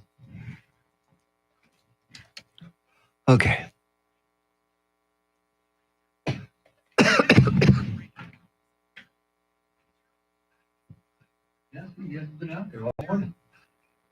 Highly unusual. Very. Be cool.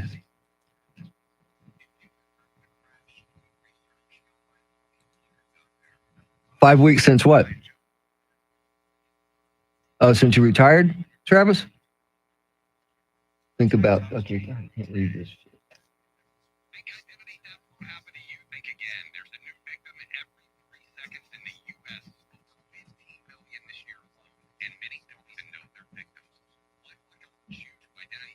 Oh, okay. Gotcha, Travis. Me too. From time to time. Actually, what I've done now, when I was at the coast, is I bought a cheap Swisher Sweet cigar. Never lit it, but I just carried it around in my hand while I was drinking. I just held it in my hand and, chewed on it a little bit. But I still haven't lit it. But yeah, I think about it all the time. Congratulations, Travis. Welcome to the club.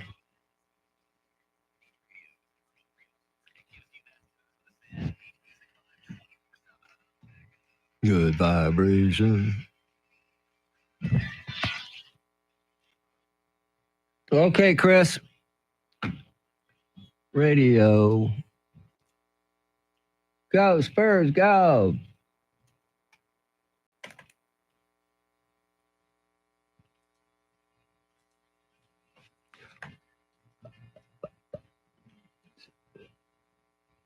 San Antonio's first news on a yacht rock Tuesday.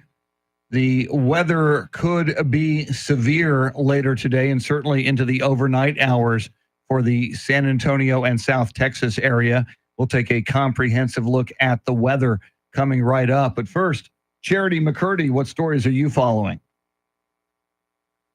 Well, dozens are dead after storms swept through Texas, Oklahoma, Arkansas, and Kentucky over the holiday weekend. Closing arguments are set to begin today in the hush money trial of former President Trump. And today, voters in the San Antonio area will decide the outcomes of several primary runoffs. We'll have the latest coming up. Right now, traffic and weather together.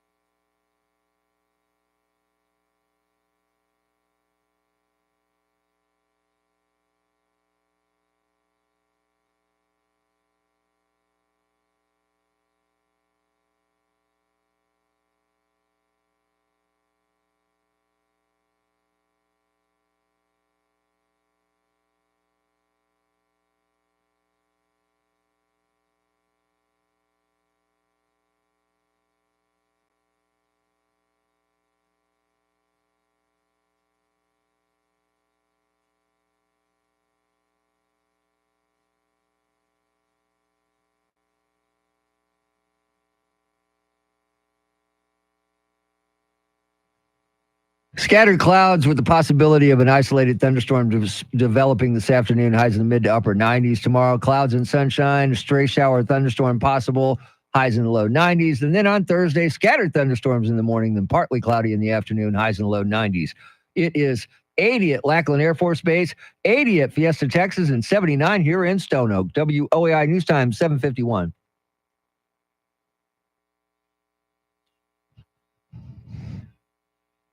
San Antonio's first news on a Yacht Rock Tuesday. Weather has been a big part of the news, certainly over the weekend, as Charity has been reporting. 7 dead in North Texas as a tornado hit Sanger, Texas.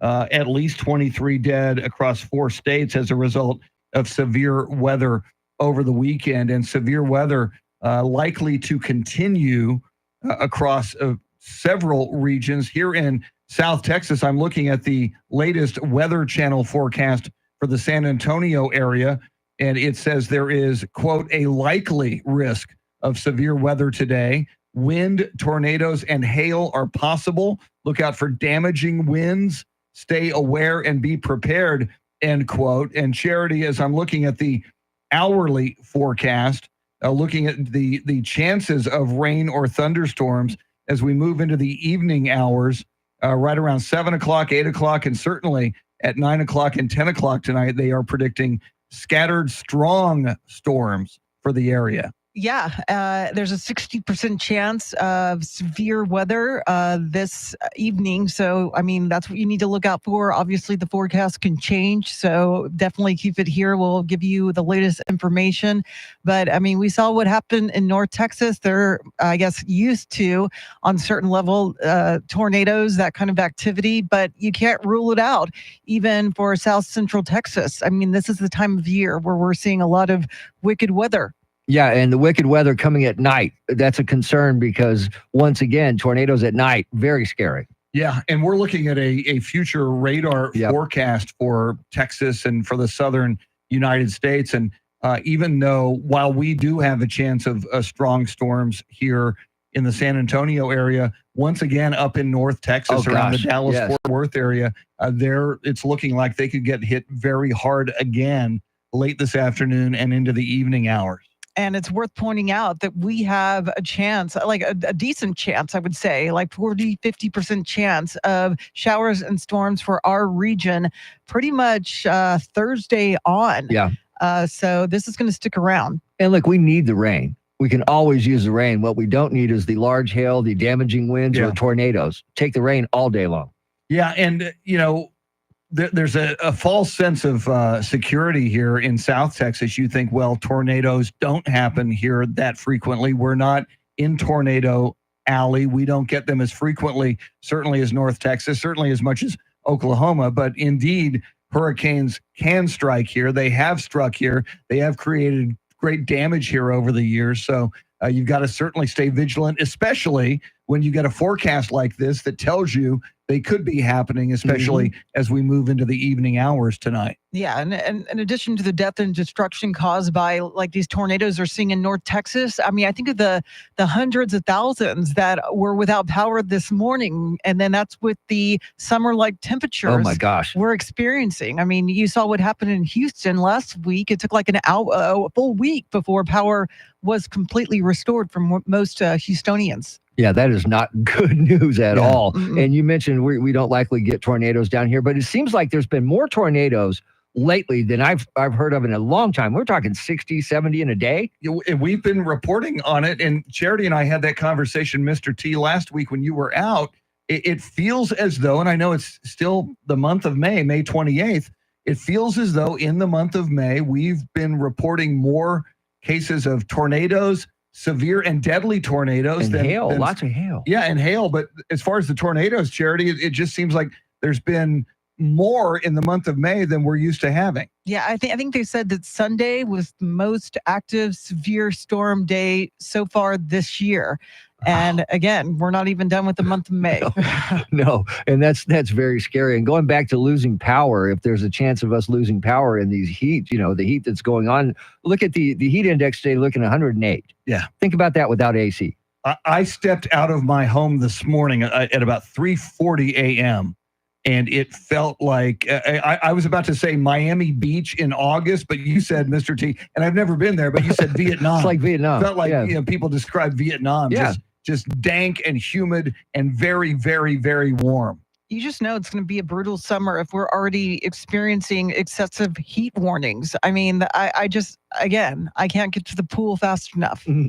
I need to get one closer to you, I guess, or move closer to the pool. Well, and Charity, you talk about a brutal summer. In addition to the tornado threat that we are under today, the came out last week from NOAA. They are predicting the most aggressive hurricane season of recent memory. So while, yes, we have to worry about severe storms and tornadoes and hail and damaging winds as we move deeper into the summer and deeper into hurricane season, certainly people up and along the Gulf Coast have to worry about that. And as we spoke to meteorologists last week, the threat of hurricanes moving inland and doing a lot of damage inland is something to be considered as well. Yeah, I mean, I think it's a La Nina weather pattern this year, and we're talking about warmer ocean temperatures, which increases the rapid intensification of these storms. So it's just pretty much a recipe for disaster. Yeah, so if you keep your phone on airplane mode at night, you might want to turn it on tonight, just in case. All right, coming up at 8:10, we will check in with national correspondent Aaron Real, how the pro-Palestinian protests, this movement across the country, is affecting the job market for college graduates. And 8:20, we'll be joined by Uncle Charlie Parker, in studio at 8:20. And you can see him on the video stream, YouTube. Go look for 1200 WOAI. Charity has all the big stories you need to know about on this Tuesday morning at the top of the hour. WOAI News Time, 7:57.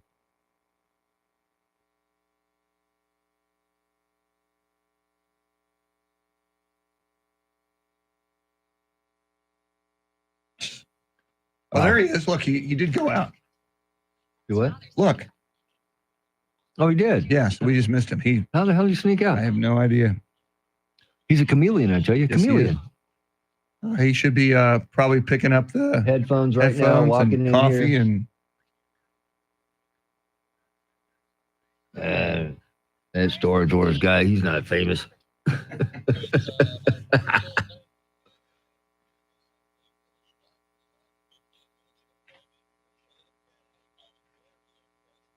All right, so this guy, billionaire, gifts college grads $1,000 each, instructs them to give half away to charity. That's a great idea. I wonder how many will actually do it, though. What's up, Charlie? No, that.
8 o'clock is our time. San Antonio's first news. Good Tuesday morning. I'm Charity McCurdy. Among our top stories, tornadoes caused deadly destruction in North Texas, and closing arguments begin in Trump's hush money trial today. Details ahead. First, traffic and weather together every 10 minutes and mornings.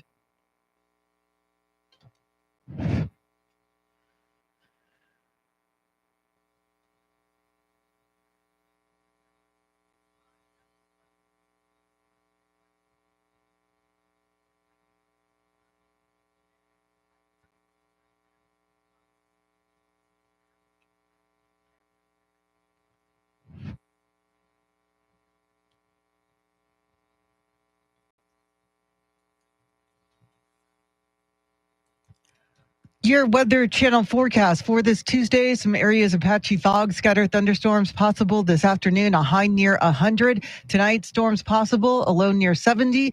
Get a move on. It is 81 degrees.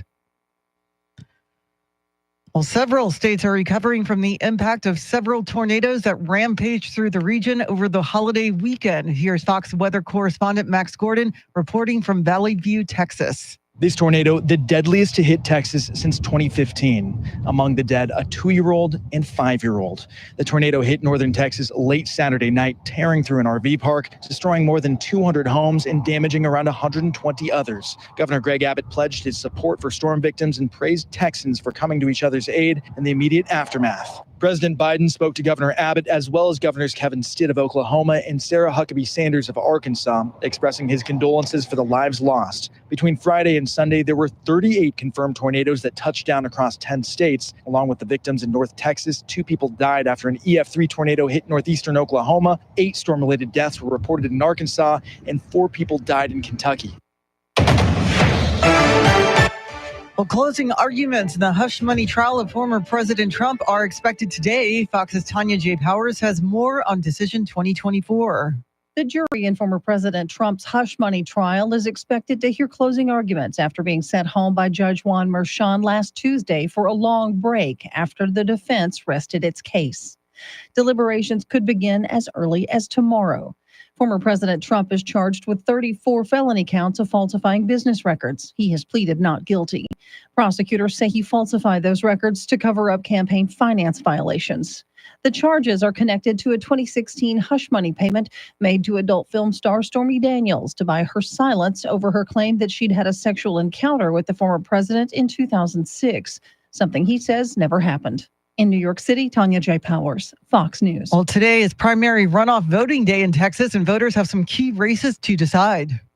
On the Republican side, incumbent District 23 Congressman Tony Gonzalez faces off against YouTuber and gunmaker Brandon Herrera for the chance to go up against S. Lamone in November. In District 28, Jay Furman and Lazaro Garza Jr. are in a runoff to see who will face Democrat Henry Cuellar. The District 35 runoff has Michael Rodriguez against Stephen Wright to face Democrat incumbent Greg Casar. Polls are open from 7 a.m. to 7 p.m.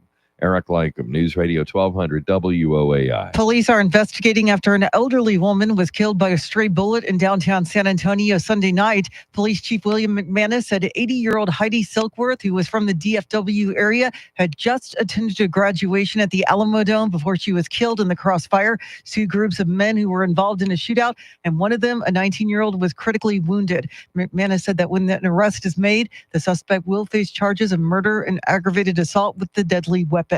Well, Israeli tanks are reportedly in the heart of southern Gaza's key city. Here's Fox's Jonathan Savage. Eyewitnesses in Rafah say Israel has taken control of one of the city's major intersections. Intense shelling and overnight airstrikes preceded the arrival of Israel's tanks in the center of Rafah. Last week, the UN's top court ordered Israel to halt its assault there. The Israeli government's refusal to abide by the decision has deepened its divisions with longtime allies in Europe. Prime Minister Benjamin Netanyahu insists Israel must defeat Hamas in Rafah if it's to destroy the militant group and rescue the remaining hostages. Jonathan Savage, Fox News. The Border Patrol is celebrating their 100th birthday today, but all is not well with the men and women who wear the uniform. Senator John Cornyn says a surge of illegal immigration that has spiked under President Biden is taking a toll. The sheer volume of people coming across the border have required Border Patrol, who would ordinarily be working the front lines, to be processing paper and taking care of unaccompanied children. The Texas Republican says this is unlikely to change during this administration. A bipartisan border bill went down in flames last week for the second straight time. There are plenty of jobs in law enforcement, and Senator Cornyn says a growing number of agents are looking elsewhere. Well, the basketball world has lost a legend of the game. Bill Walton, a two-time college basketball national champion, Naismith Basketball Hall of Famer, and two-time NBA champion, has died following a prolonged battle with cancer. Walton was a star for John Wooden's UCLA Bruins for 3 seasons and was a 3-time National Player of the Year. After being selected first overall in the 1974 NBA draft, Walton dealt with multiple foot injuries during his professional career, but was named the MVP of the league for the 1977-1978 season and won NBA championships with the Portland Trail Blazers and the Boston Celtics. After his playing days came to an end, Walton became a legendary broadcaster, working as an analyst for multiple networks, including NBC and ESPN. Joe Morgan, Fox News.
The late, great Gary Wright, Dreamweaver on a Yacht Rock Tuesday. San Antonio's first news.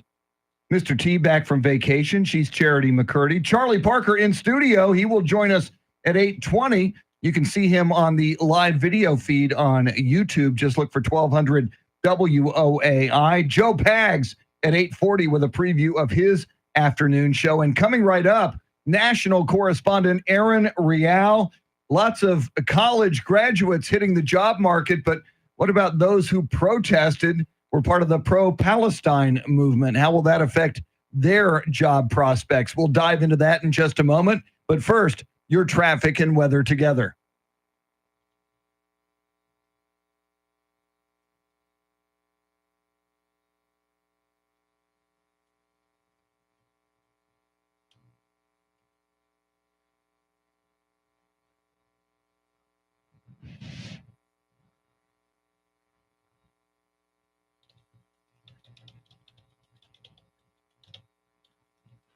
Scattered thunderstorms developing this afternoon. Highs in the upper 90s. Tomorrow, a mixture of clouds and sun. A stray shower thunderstorm possible. Highs in the low 90s.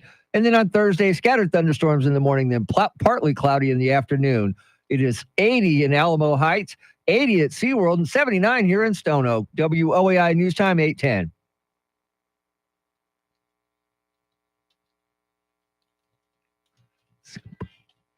San Antonio's first news. You saw the college protests across the country from Columbia and NYU across to the West Coast to USC and UCLA. But will those college protesters pay a price as they move into the job market? Let's talk about it with national correspondent Aaron Real. Aaron, what have you found out about the prospects for these college graduates now moving into the job market?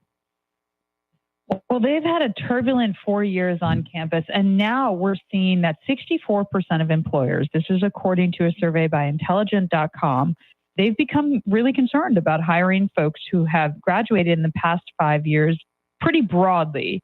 But you have a third of these employers who are particularly worried about recent grads who attended pro-Palestinian protests.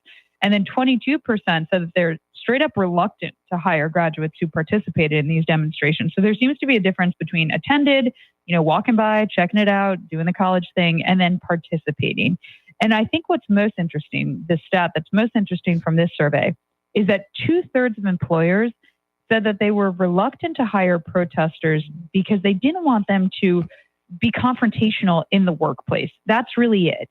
And it has less to do with you having political views and strong values and more to do with you being really annoying at the office and not wanting that drama there. People come to work. They don't necessarily want to know about your politics. So, Aaron, generally speaking, I mean, companies comb through social media just to get a sense of who a candidate really is. So if it's online, I mean, anything negative could come back to haunt you. Yes, exactly. And that's where they're going to find it. And you better believe that every single HR manager, they're going to Google you. That's a part of the process of being hired. So if you posted anything there, this might become an issue when attempting to get a new job. Now, all of that said, 21% of business leaders said that they're keen to hire graduates who attended these protesters. They like their dedication to a cause, their outspokenness. But it's, again, bringing it to the office and bringing it to a place of work and then being disruptive. That's what they don't like. And we'll see it with Google, who is absolutely for exercising free speech and sharing personal opinions and social issues and fundamental rights and shape, size, color. Well, they had protesters that staged a sit-in in front of a manager's office, and they said, sure, you can do that, but you can collect your things and leave right afterwards. They fired them. They fired all of them. And I think that in a good way, it really set the tone for, no, stop. Like, you can have these political beliefs. You can do all that, and we're not against it, but we are against you being disruptive to the place of business in any way. How long until one of these applicants files a discrimination suit against these companies? I was looking for it. It hasn't been filed yet, but I'm sure it will come soon. And we do know that the Google employees, they have like a civil thing. They have filed stuff against Google, but it's more specific to Google and the environment, like the actual discrimination, because they were fired based on their bylaws that said that they could do this theoretically. So that's a different argument, but you're right. I think we'll see more and more of these coming up. Our thanks to national correspondent Aaron Real. As we roll forward, Charlie Parker is in studio, among other things. We'll ask his thoughts on the passing of Bill Walton, the legendary Naismith Memorial Basketball Hall of Famer and very unique broadcaster. That and more coming up. WOAI News Time 8:14.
Todd Rundgren will play San Antonio on June 8th.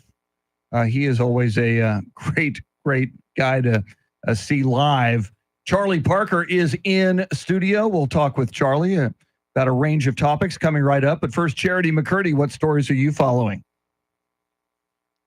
Well, Sunday saw the most active severe storm day so far this year, with 7 dead in North Texas from tornadoes. A shooting at a Northwest Side party left 3 people hospitalized, and Hall of Fame basketball star and TV commentator Bill Walton has died at the age of 71 after a long battle with cancer. We'll have the latest coming up. Right now, traffic and weather together.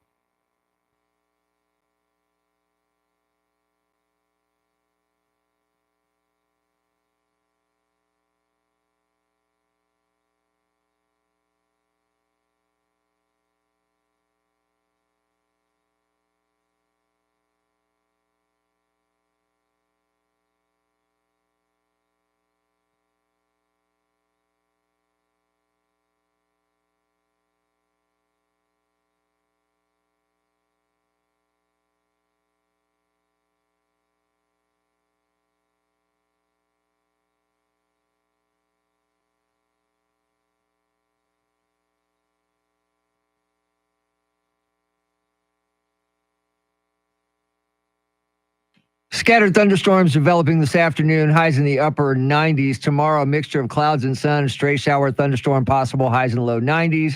And then on Thursday, scattered thunderstorms in the morning, then partly cloudy in the afternoon, highs in the low 90s. It is 80 in Cibolo, 80 at Lackland Air Force Base, and 79 here in Stone Oak. WOAI News Time, 8:19.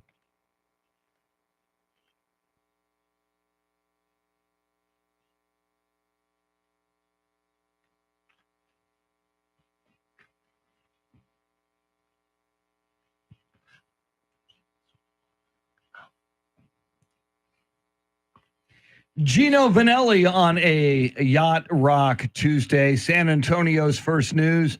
Charity McCurdy, Mr. T, back from vacation. I'm Chris Duell, and in studio, the one and only Charlie Parker. Charlie, everybody knows you're a huge sports fan.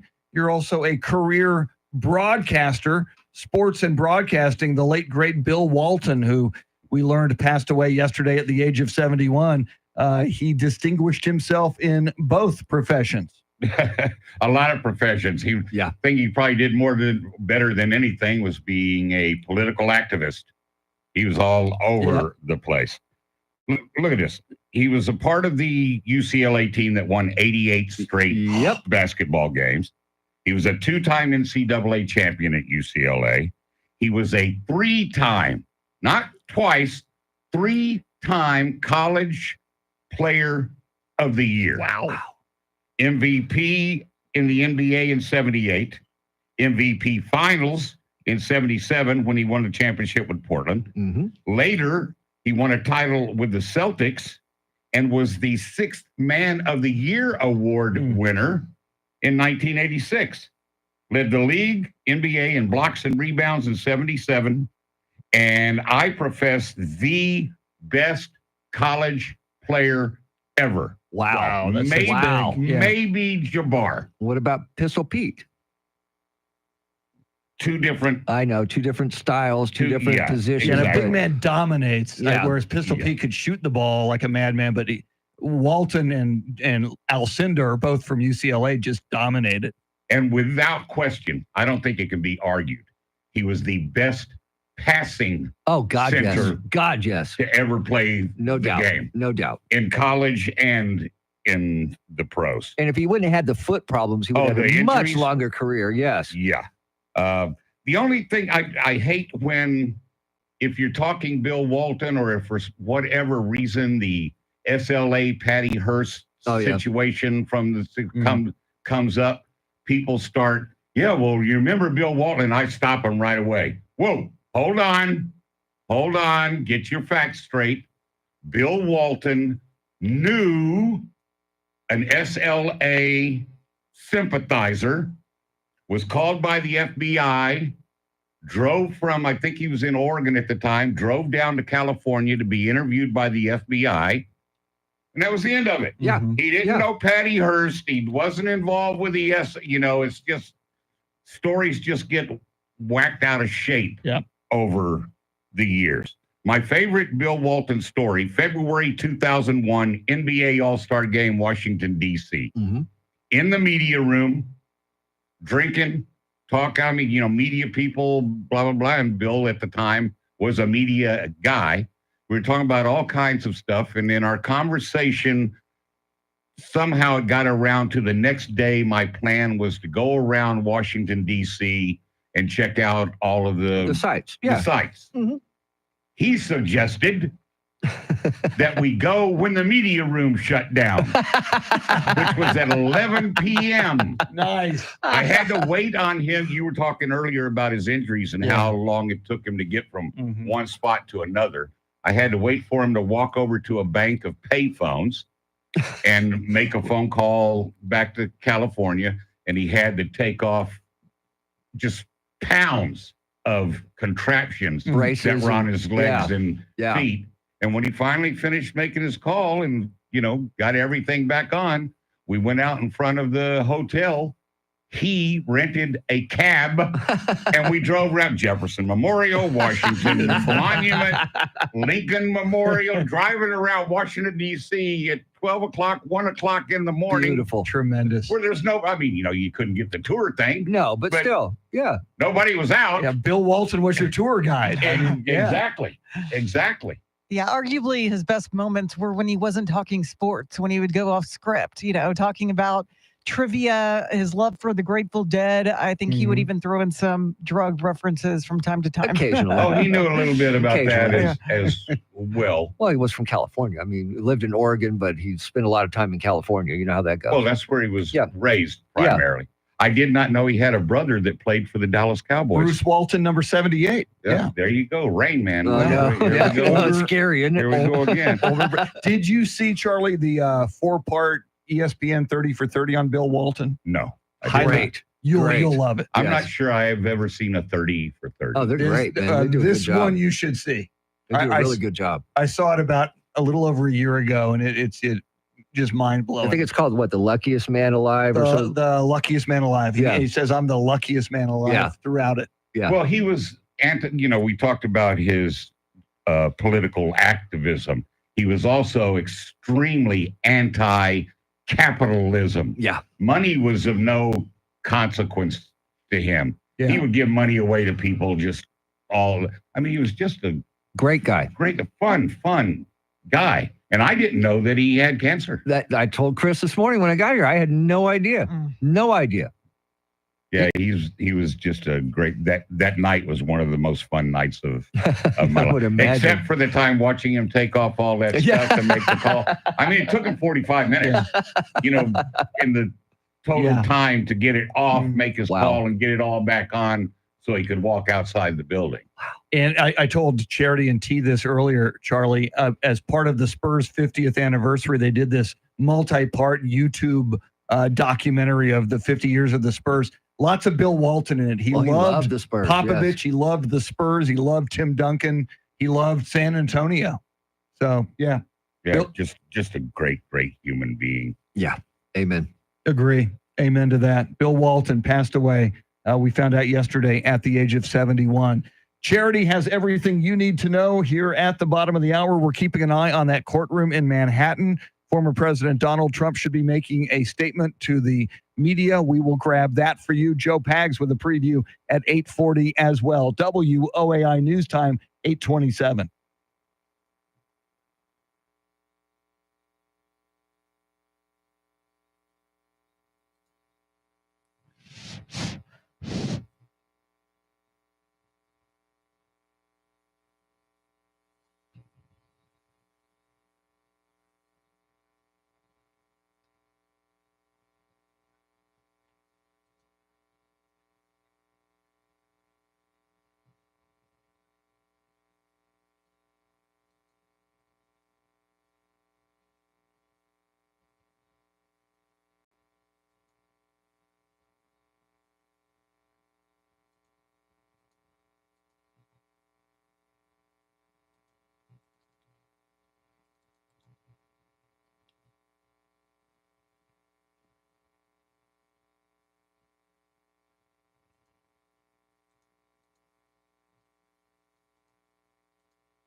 8:32 is our time. San Antonio's first news. Good Tuesday morning. I'm Charity McCurdy. Among our top stories, several tornadoes in North Texas lead to death and destruction. Former President Trump hit the campaign trail over the weekend as his hush money trial resumes today with closing arguments. More ahead. First, traffic and weather together every 10 minutes in mornings.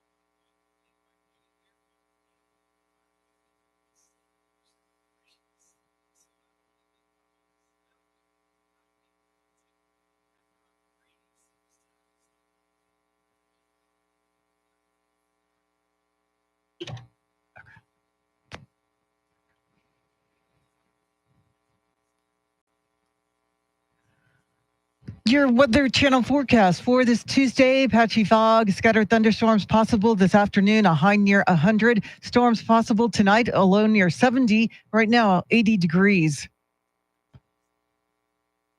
Well, parts of Texas remain under tornado warnings following severe weather over the holiday weekend that impacted multiple states. Here's Fox weather reporter Max Gordon from Sanger, Texas. It's been an active morning of weather here in northern Texas as communities try to clean up from severe storms and tornadoes that struck over the weekend. The Dallas metro and surrounding areas were hit with high winds, hail, and heavy rain, knocking out power to hundreds of thousands of customers just days after an EF3 tornado ripped through Cook County, Texas, killing 7 and injuring around 100 people. It's been an extremely active period of weather across the country. Between Friday and Monday, there were around 65 confirmed tornadoes that touched down across 15 states. The death toll from these tornadoes and severe storms has also been climbing, now at least 23 people dead across 5 states. In Sanger, Texas, Max Gordon, Fox Weather. San Antonio police are investigating a Northwest Side shooting at a birthday party that sent 3 people to the hospital. Investigators say a woman invited her cousin to a party at her home, and she brought her boyfriend, who was a stranger. The homeowner asked the boyfriend to leave because he had brought a handgun to the party. After the homeowner got a rifle, the 2 men opened fire. The homeowner and the cousin were both shot in the left foot, and the boyfriend was wounded in the forearm. All 3 were hospitalized. Well, closing arguments in former President Trump's hush money trial start today. The former president spoke to the media upon arrival this morning. Make no mistake about it. I'm here because of crooked Joe Biden. The worst president in the history of our country is destroying our country. This country is being destroyed rapidly, not slowly, rapidly. On the borders, on energy, on inflation, on everything you can name. Afghanistan removal, everything about what he's done. He's destroying our country. And he's also destroying it with weaponization. And this is purely his weaponization. Meantime, President Biden has avoided directly addressing Trump's hush money trial, but this will change soon. Here's Fox's Rich Edson. Politico is reporting, quote, Biden intends to initially address the verdict in a White House setting, not a campaign one, to show his statement isn't political. The report says the president has made no decisions on timing or setting where he would refer to any type of verdict. The Biden social media team is considering using, quote, convicted felon Donald Trump, unquote, to refer to the presumptive Republican nominee if a jury convicts the former president. Now, Biden is also enlisting the help of his Democratic predecessors to raise some money. Former President Bill Clinton, former Secretary of State Hillary Clinton will join a fundraising dinner for President Biden in Virginia, June 18th. Former Virginia Governor Terry McAuliffe is hosting that. Meantime, actor Matthew McConaughey is dipping his toes back into politics. He's campaigning for his friend, Texas Congressman Tony Gonzalez, who represents his hometown of Uvalde. We are frustrated with how the divisiveness and ugliness and honestly just the talk of the problem and not the work to put in the solutions. The Texas Republican says they bonded after the Uvalde school shooting that's led to initiatives to bolster school safety and mental health. McConaughey is on a movie set, so he recorded a robocall that went out over the weekend. It encouraged those in the sprawling district to vote for Gonzalez in today's runoff election. Meantime, primary runoff elections today will keep Democrats busy deciding some local races. One runoff has Cecilia Castellano against Rosie Cuellar in the state representative District 80 race to face off against former Uvalde Mayor Don McLaughlin Jr. in November. Bexar County Commissioner Rebecca Clay Flores must fend off Amanda Gonzalez to take on Lino Prado this fall. The 73rd Judicial District Judge race will be decided between Elizabeth Martinez and Ana Laura Ramirez. There's no Republican candidate opposing. Polls are open from 7 a.m. to 7 p.m. Eric Lycum, News Radio 1200 WOAI. 7. Traffic and weather together in a minute. But first, check of your money and the world of business. We welcome in Ed Corey live at the Bloomberg News Desk.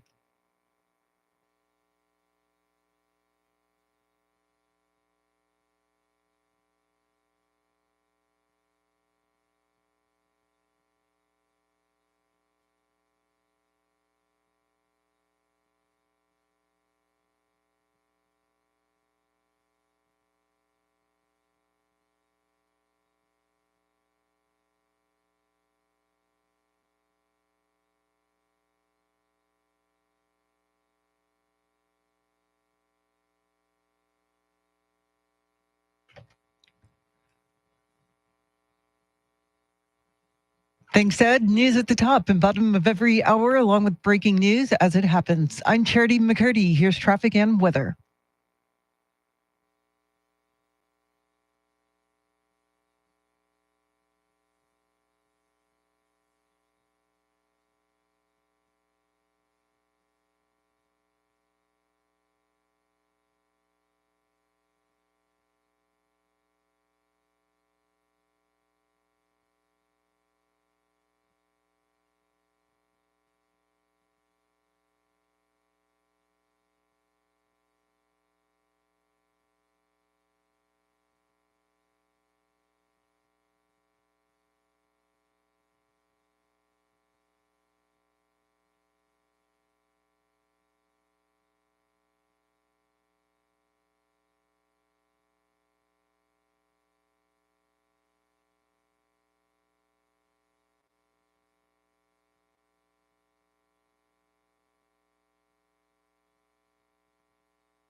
More Todd Rundgren on a Yacht Rock Tuesday. I know he's here June 8th. I think it's the Empire Theater, but I'm not positive. You'll have to look it up. If you want to go, he is coming to San Antonio on June 8th. I remember that. So go see your Todd Rundgren. I last saw him in Austin. He is outstanding. All right. Lots going on in a moment. We'll hear from former President Donald Trump as he walked into the courtroom just moments ago. And Joe Pags will have a close eye on closing arguments in that hush money trial. Good morning, Joe. Good morning, Chris. That's right. We could get a verdict in the Trump case in New York City. We'll have Kash Patel on, who some are saying is rumored to be his attorney general should Trump win in November. Plus, Jessica Tapia comes back, former teacher who got in trouble for having her religious beliefs. She says there's a settlement in the case and more on the Joe Pags Show today at 5 News Radio 1200 WOAI. Have a good morning. You have a good morning as well, Joe. Joe Pags Show 5 to 8 this afternoon and every weekday afternoon right here on 1200 WOAI. Well, former President Donald Trump moments ago walked into that Manhattan courtroom. Let's listen in and we'll react on the other side. Make no mistake about it. I'm here because of crooked Joe Biden. The worst president in the history of our country is destroying our country. This country is being destroyed rapidly, not slowly, rapidly. On the borders, on energy, on inflation, on everything you can name. Afghanistan removal, everything about what he's done. He's destroying our country. And he's also destroying it with weaponization. And this is purely his weaponization. See who's in the courtroom. You go just see who's in the courtroom. You'll see. And you'll see where they come from. And if you report it accurately, a lot of people are going to be very upset. But this is all election hunting, election interfering. It's going after Joe Biden's political opponent because he can't do it himself. And they're helping out. And we have a judge who's highly conflicted. He happens to be corrupt. It's the worst confliction. It's the worst that anybody's seen. Nobody's ever seen anything like it. There can't even be the prospect of an impropriety. And it's a shame. Wall Street Journal editorial report today, Alvin Bragg hasn't proved his case in the Trump trial. The evidence shows why the charges should never have been brought. After 20 days in court and a trial transcript of 4,000 pages, the missing piece is still the missing piece. There is no crime. Former President Donald Trump moments ago walking into that courtroom in Manhattan, closing arguments getting underway this morning. And I said it this morning, and I've said it a number of times. You need 12 jurors to convict, as divided as this country is, even if the evidence is there. I just don't see 12 jurors coming to an accord here. My money would be on a hung jury. First of all, let me quickly say he's not there because of Joe Biden. He's there because of the state of New York. Case closed. Now, whether there's some political thoughts, you can argue that till the cows come home. But he's there because of the state of New York, not because of Joe Biden. All sides of the story. My money is on a hung jury. What I don't know, and I would like to know, and I guess I could find it out, but I was just hoping somebody would do it for me. If it is a hung jury, do they announce what the vote was? I believe so, yes. I mean, we would eventually find out anyway when they start interviewing. Jurors. They would poll the jury, I'm sure, yes. Yeah. Yeah. I'm really interested, despite the fact I think it's going to be a hung jury. I would really be interested to see what the vote was by those jurors. And Charity, I would think unless he is convicted, and I don't think he's going to be convicted, Trump's going to take a victory lap here. This will be actually big for him to be acquitted if indeed that happens. Yeah, and I just wonder at what point we'll get that verdict. I mean, we have closing arguments set to begin today. Presumably deliberations could begin, if not today, tomorrow. And I mean, depending on how convinced the jury is one way or the other, I mean, they could reach a decision on the same day, but definitely by Friday, I think we'll have the answer. Well, if they come up with a verdict, we'll get it pretty quick. But if it's a hung jury, it could go on for a while. No, a hung jury means that is your verdict. Well, no, but they have to keep trying until they. Well, yeah, they'll tell them. So it won't be as fast. So they realize they can't. Come to an accord. Because the judge, well, they say the first time the judge will probably say, "Go try again." Okay. Well, then I will establish the over under on the time the jury is out at 3 days, and I'll take the under. Okay. Yeah. And then I have a feeling you're right. I have a feeling we're going to get a relatively quick decision from the jury. I don't think it's going to be unanimous either way. I don't either. I agree with that. I agree with that. Guilty or not guilty, I don't think it'll be unanimous. Yeah, I think this country is so divided. I think there's a couple of people on that jury who hate him. I think there's a couple of people on that jury who love him, and there's a bunch somewhere in the middle. All you need is one. Yeah, that's right. it. Yeah, one and we're done. One can hold it up. Yeah, he's walking. All right, lots more coming up. Charlie Parker in studio. We'll get you caught up on headlines, traffic, and weather coming right up. WOAI News Time, 8:45.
Closing arguments have begun in that Trump hush money trial. You'll get updates throughout the day on 1200 WOAI. But first, Charity McCurdy, what stories are you following?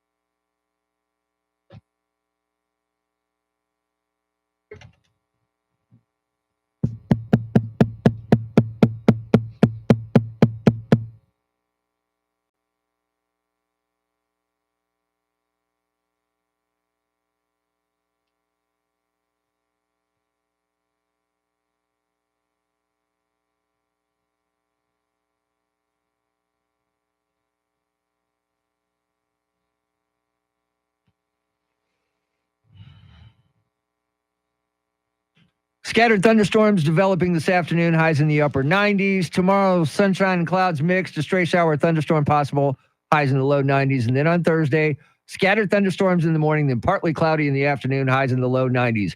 80 in Cibolo, 80 at Lackland Air Force Base, and 79 here in Stone Oak. WOAI News Time 850.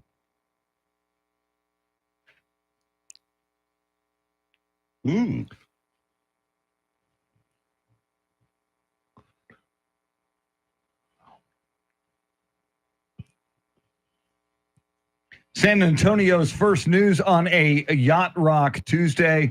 Charlie Parker in studio, Charity McCurdy, Mr. T, Tim Merriman. I'm Chris Duell. Our thanks to EJ Pacheco and Andrew Zimmel for doing the heavy lifting, flying the Millennium Falcon this morning, and Andrew making the YouTube broadcast go. Can we check and see if Charity can join us here real quick? Hey, it worked. There she is. Hey, okay, just checking. Yeah, I don't decide when I talk, but the soundboard decides, and it was a no-go. Yeah, we were watching you bang on the microphone. That was kind of fun. Now, people on the live video feed on YouTube, we've been telling them this morning you're having some equipment issues in your studio, so they know that we pulled the curtain back for them. Yeah, it's pretty much been a Monday on a Tuesday Amen. for me. So Charlie I've got a hammer. That might work. I can Charlie come has a down there hammer. and fix it. a sledgehammer, please. Ooh, a little Peter All right. Gabriel Yeah, reference. now we're talking. See, I was going to go Peter, Paul, and Mary. You could hammer in the morning, hammer in the And evening, all over this world. All over She wants to go Hammer out sledgehammers. I like that. Question of the day. Here we go. 7. Will we have sweeps in both conference finals in the NBA? Yes. You think Dallas finishes off Minnesota tonight? Yes. Where is that game's in Dallas tonight? Yes. Yes. Because it's in Dallas, I will agree with Mr. T. Sweep. I'm going to say no. Okay. Yeah, just Okay. keep it What do you think? interesting. Oh, I think, I think it. Yeah. And that Will means be. I'll have like 10 days off before the finals start. And does Luka cry more than LeBron? I Is that didn't think it possible? was possible, but I think he does. I think he does. think so also. And he's a trash talker, man. Oh, yeah, yes. Yeah, you can read lips, boy. He says a lot of things you can't say on the radio or on TV. So if I think we have to assume, Charlie, it's Celtics versus Dallas Mavericks. Oh, without question, that'll be the case. Now, they both swept, but is it an easy Celtics trip to the Larry O'Brien Trophy, or what would you expect in a series like that? I would expect that series to be kind of close. I don't think it'll go 7, but because they've got home court and because they're a little more, eager now after all of the years of getting there and not getting it done, I would, on the surface, I'd take Boston in 6. I'll go gentleman sweep 5. I think the Mavs have a chance. The Mavs to win the NBA Finals, Charity, over the Boston Celtics. Yeah, I mean, I don't want the Celtics to win. Don't they have the most NBA championships? They do. Well, they always have. Yeah. But it is kind of nice. In the state of Texas, the Mavericks only have 1. And let's keep it that way. And the Spurs have 5. Let's keep it that way. And like I don't see any former Spurs on the Mavericks. There are none. But there's one on Boston. Yes. So there you go. And he came up pretty big last night. He hit the game-winning 3. Yeah. Derek White, for those of you scoring at home. Yeah, I like. He's kind of got the shaved head He's thing bald now. Yeah. I kind of liked I liked kind of the flow. Yeah, that but was- his hairline was getting farther and farther back as True. well shaved now. Yeah. We know how that I mean, goes. we saw that happen to Manu. Didn't have a fro, but we saw Yeah. Manu's hair go from the long flowing Yeah. locks to Yeah. Started with that the little, shaved head. look like the round spot on top. It kept getting bigger and bigger. Yeah, those, and bigger. those kind of things happen to the best of us. I know. I've Yes. heard. I've heard. Well, that's why I have my Manu Ginobili bald spot. I am in solidarity with Manu Ginobili. All right. Well, Charity, we hope we hear you tomorrow. Oh, same here. It'd be nice to hear you tomorrow. That'd be great. The crack engineering team on crack will get right to work. Thank you. On Charity's. Does anybody know where they are? No. Okay. Just check. Andrew Zimmel will go get a search party to find the engineering team.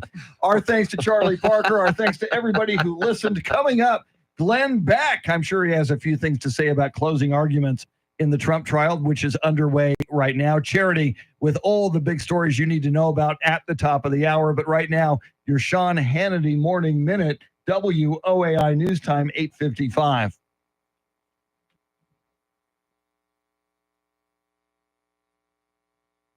Oh, that's right. We can say goodbye. Goodbye, everybody. We will. I'm out of here tomorrow and through the rest of the week. So you will see Mr. T. We'll see you when you get back. Yeah, whenever I get back. Yeah, when you come back. Yeah. See Have you a good one, later, everybody.